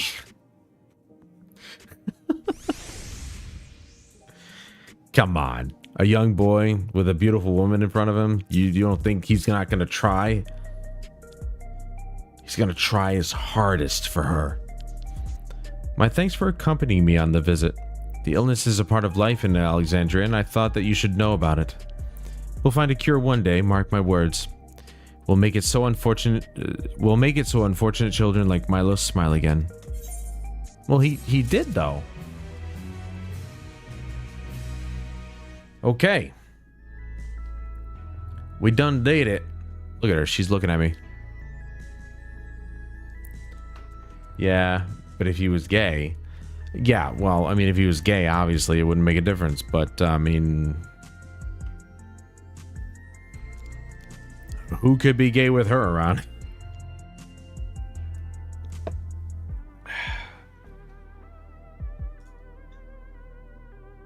Yep. Yep, that was it. So... That's the, yeah, her people, her family. Okay, so that's the start of the next set of the next quest line. So, gonna leave it there. Very interesting. This expansion just got far more intriguing, and it'll be interesting to see just what the queen is hiding, because she's hiding a lot from us. She's acting very strangely, and obviously we know that she's under the thumb of ZORAAL, so the quicker we end him, the quicker she can get back to ruling her people properly. But it'll be interesting to find out just what she is hiding, if anything specific.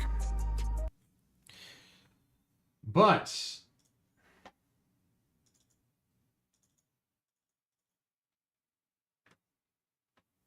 that's going to do it for me tonight, guys. Thank you so much for joining me. And please join me again in the next one, where we'll continue on with questline 98 to 99. And we may not get to it in its entirety in the next stream, but we'll certainly try to get at least half of it. We'll see.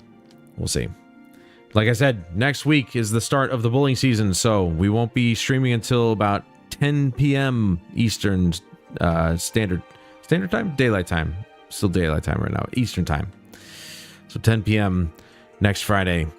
But definitely join me again on Tuesday for more Battlefield 2042, where we'll continue working on the G428.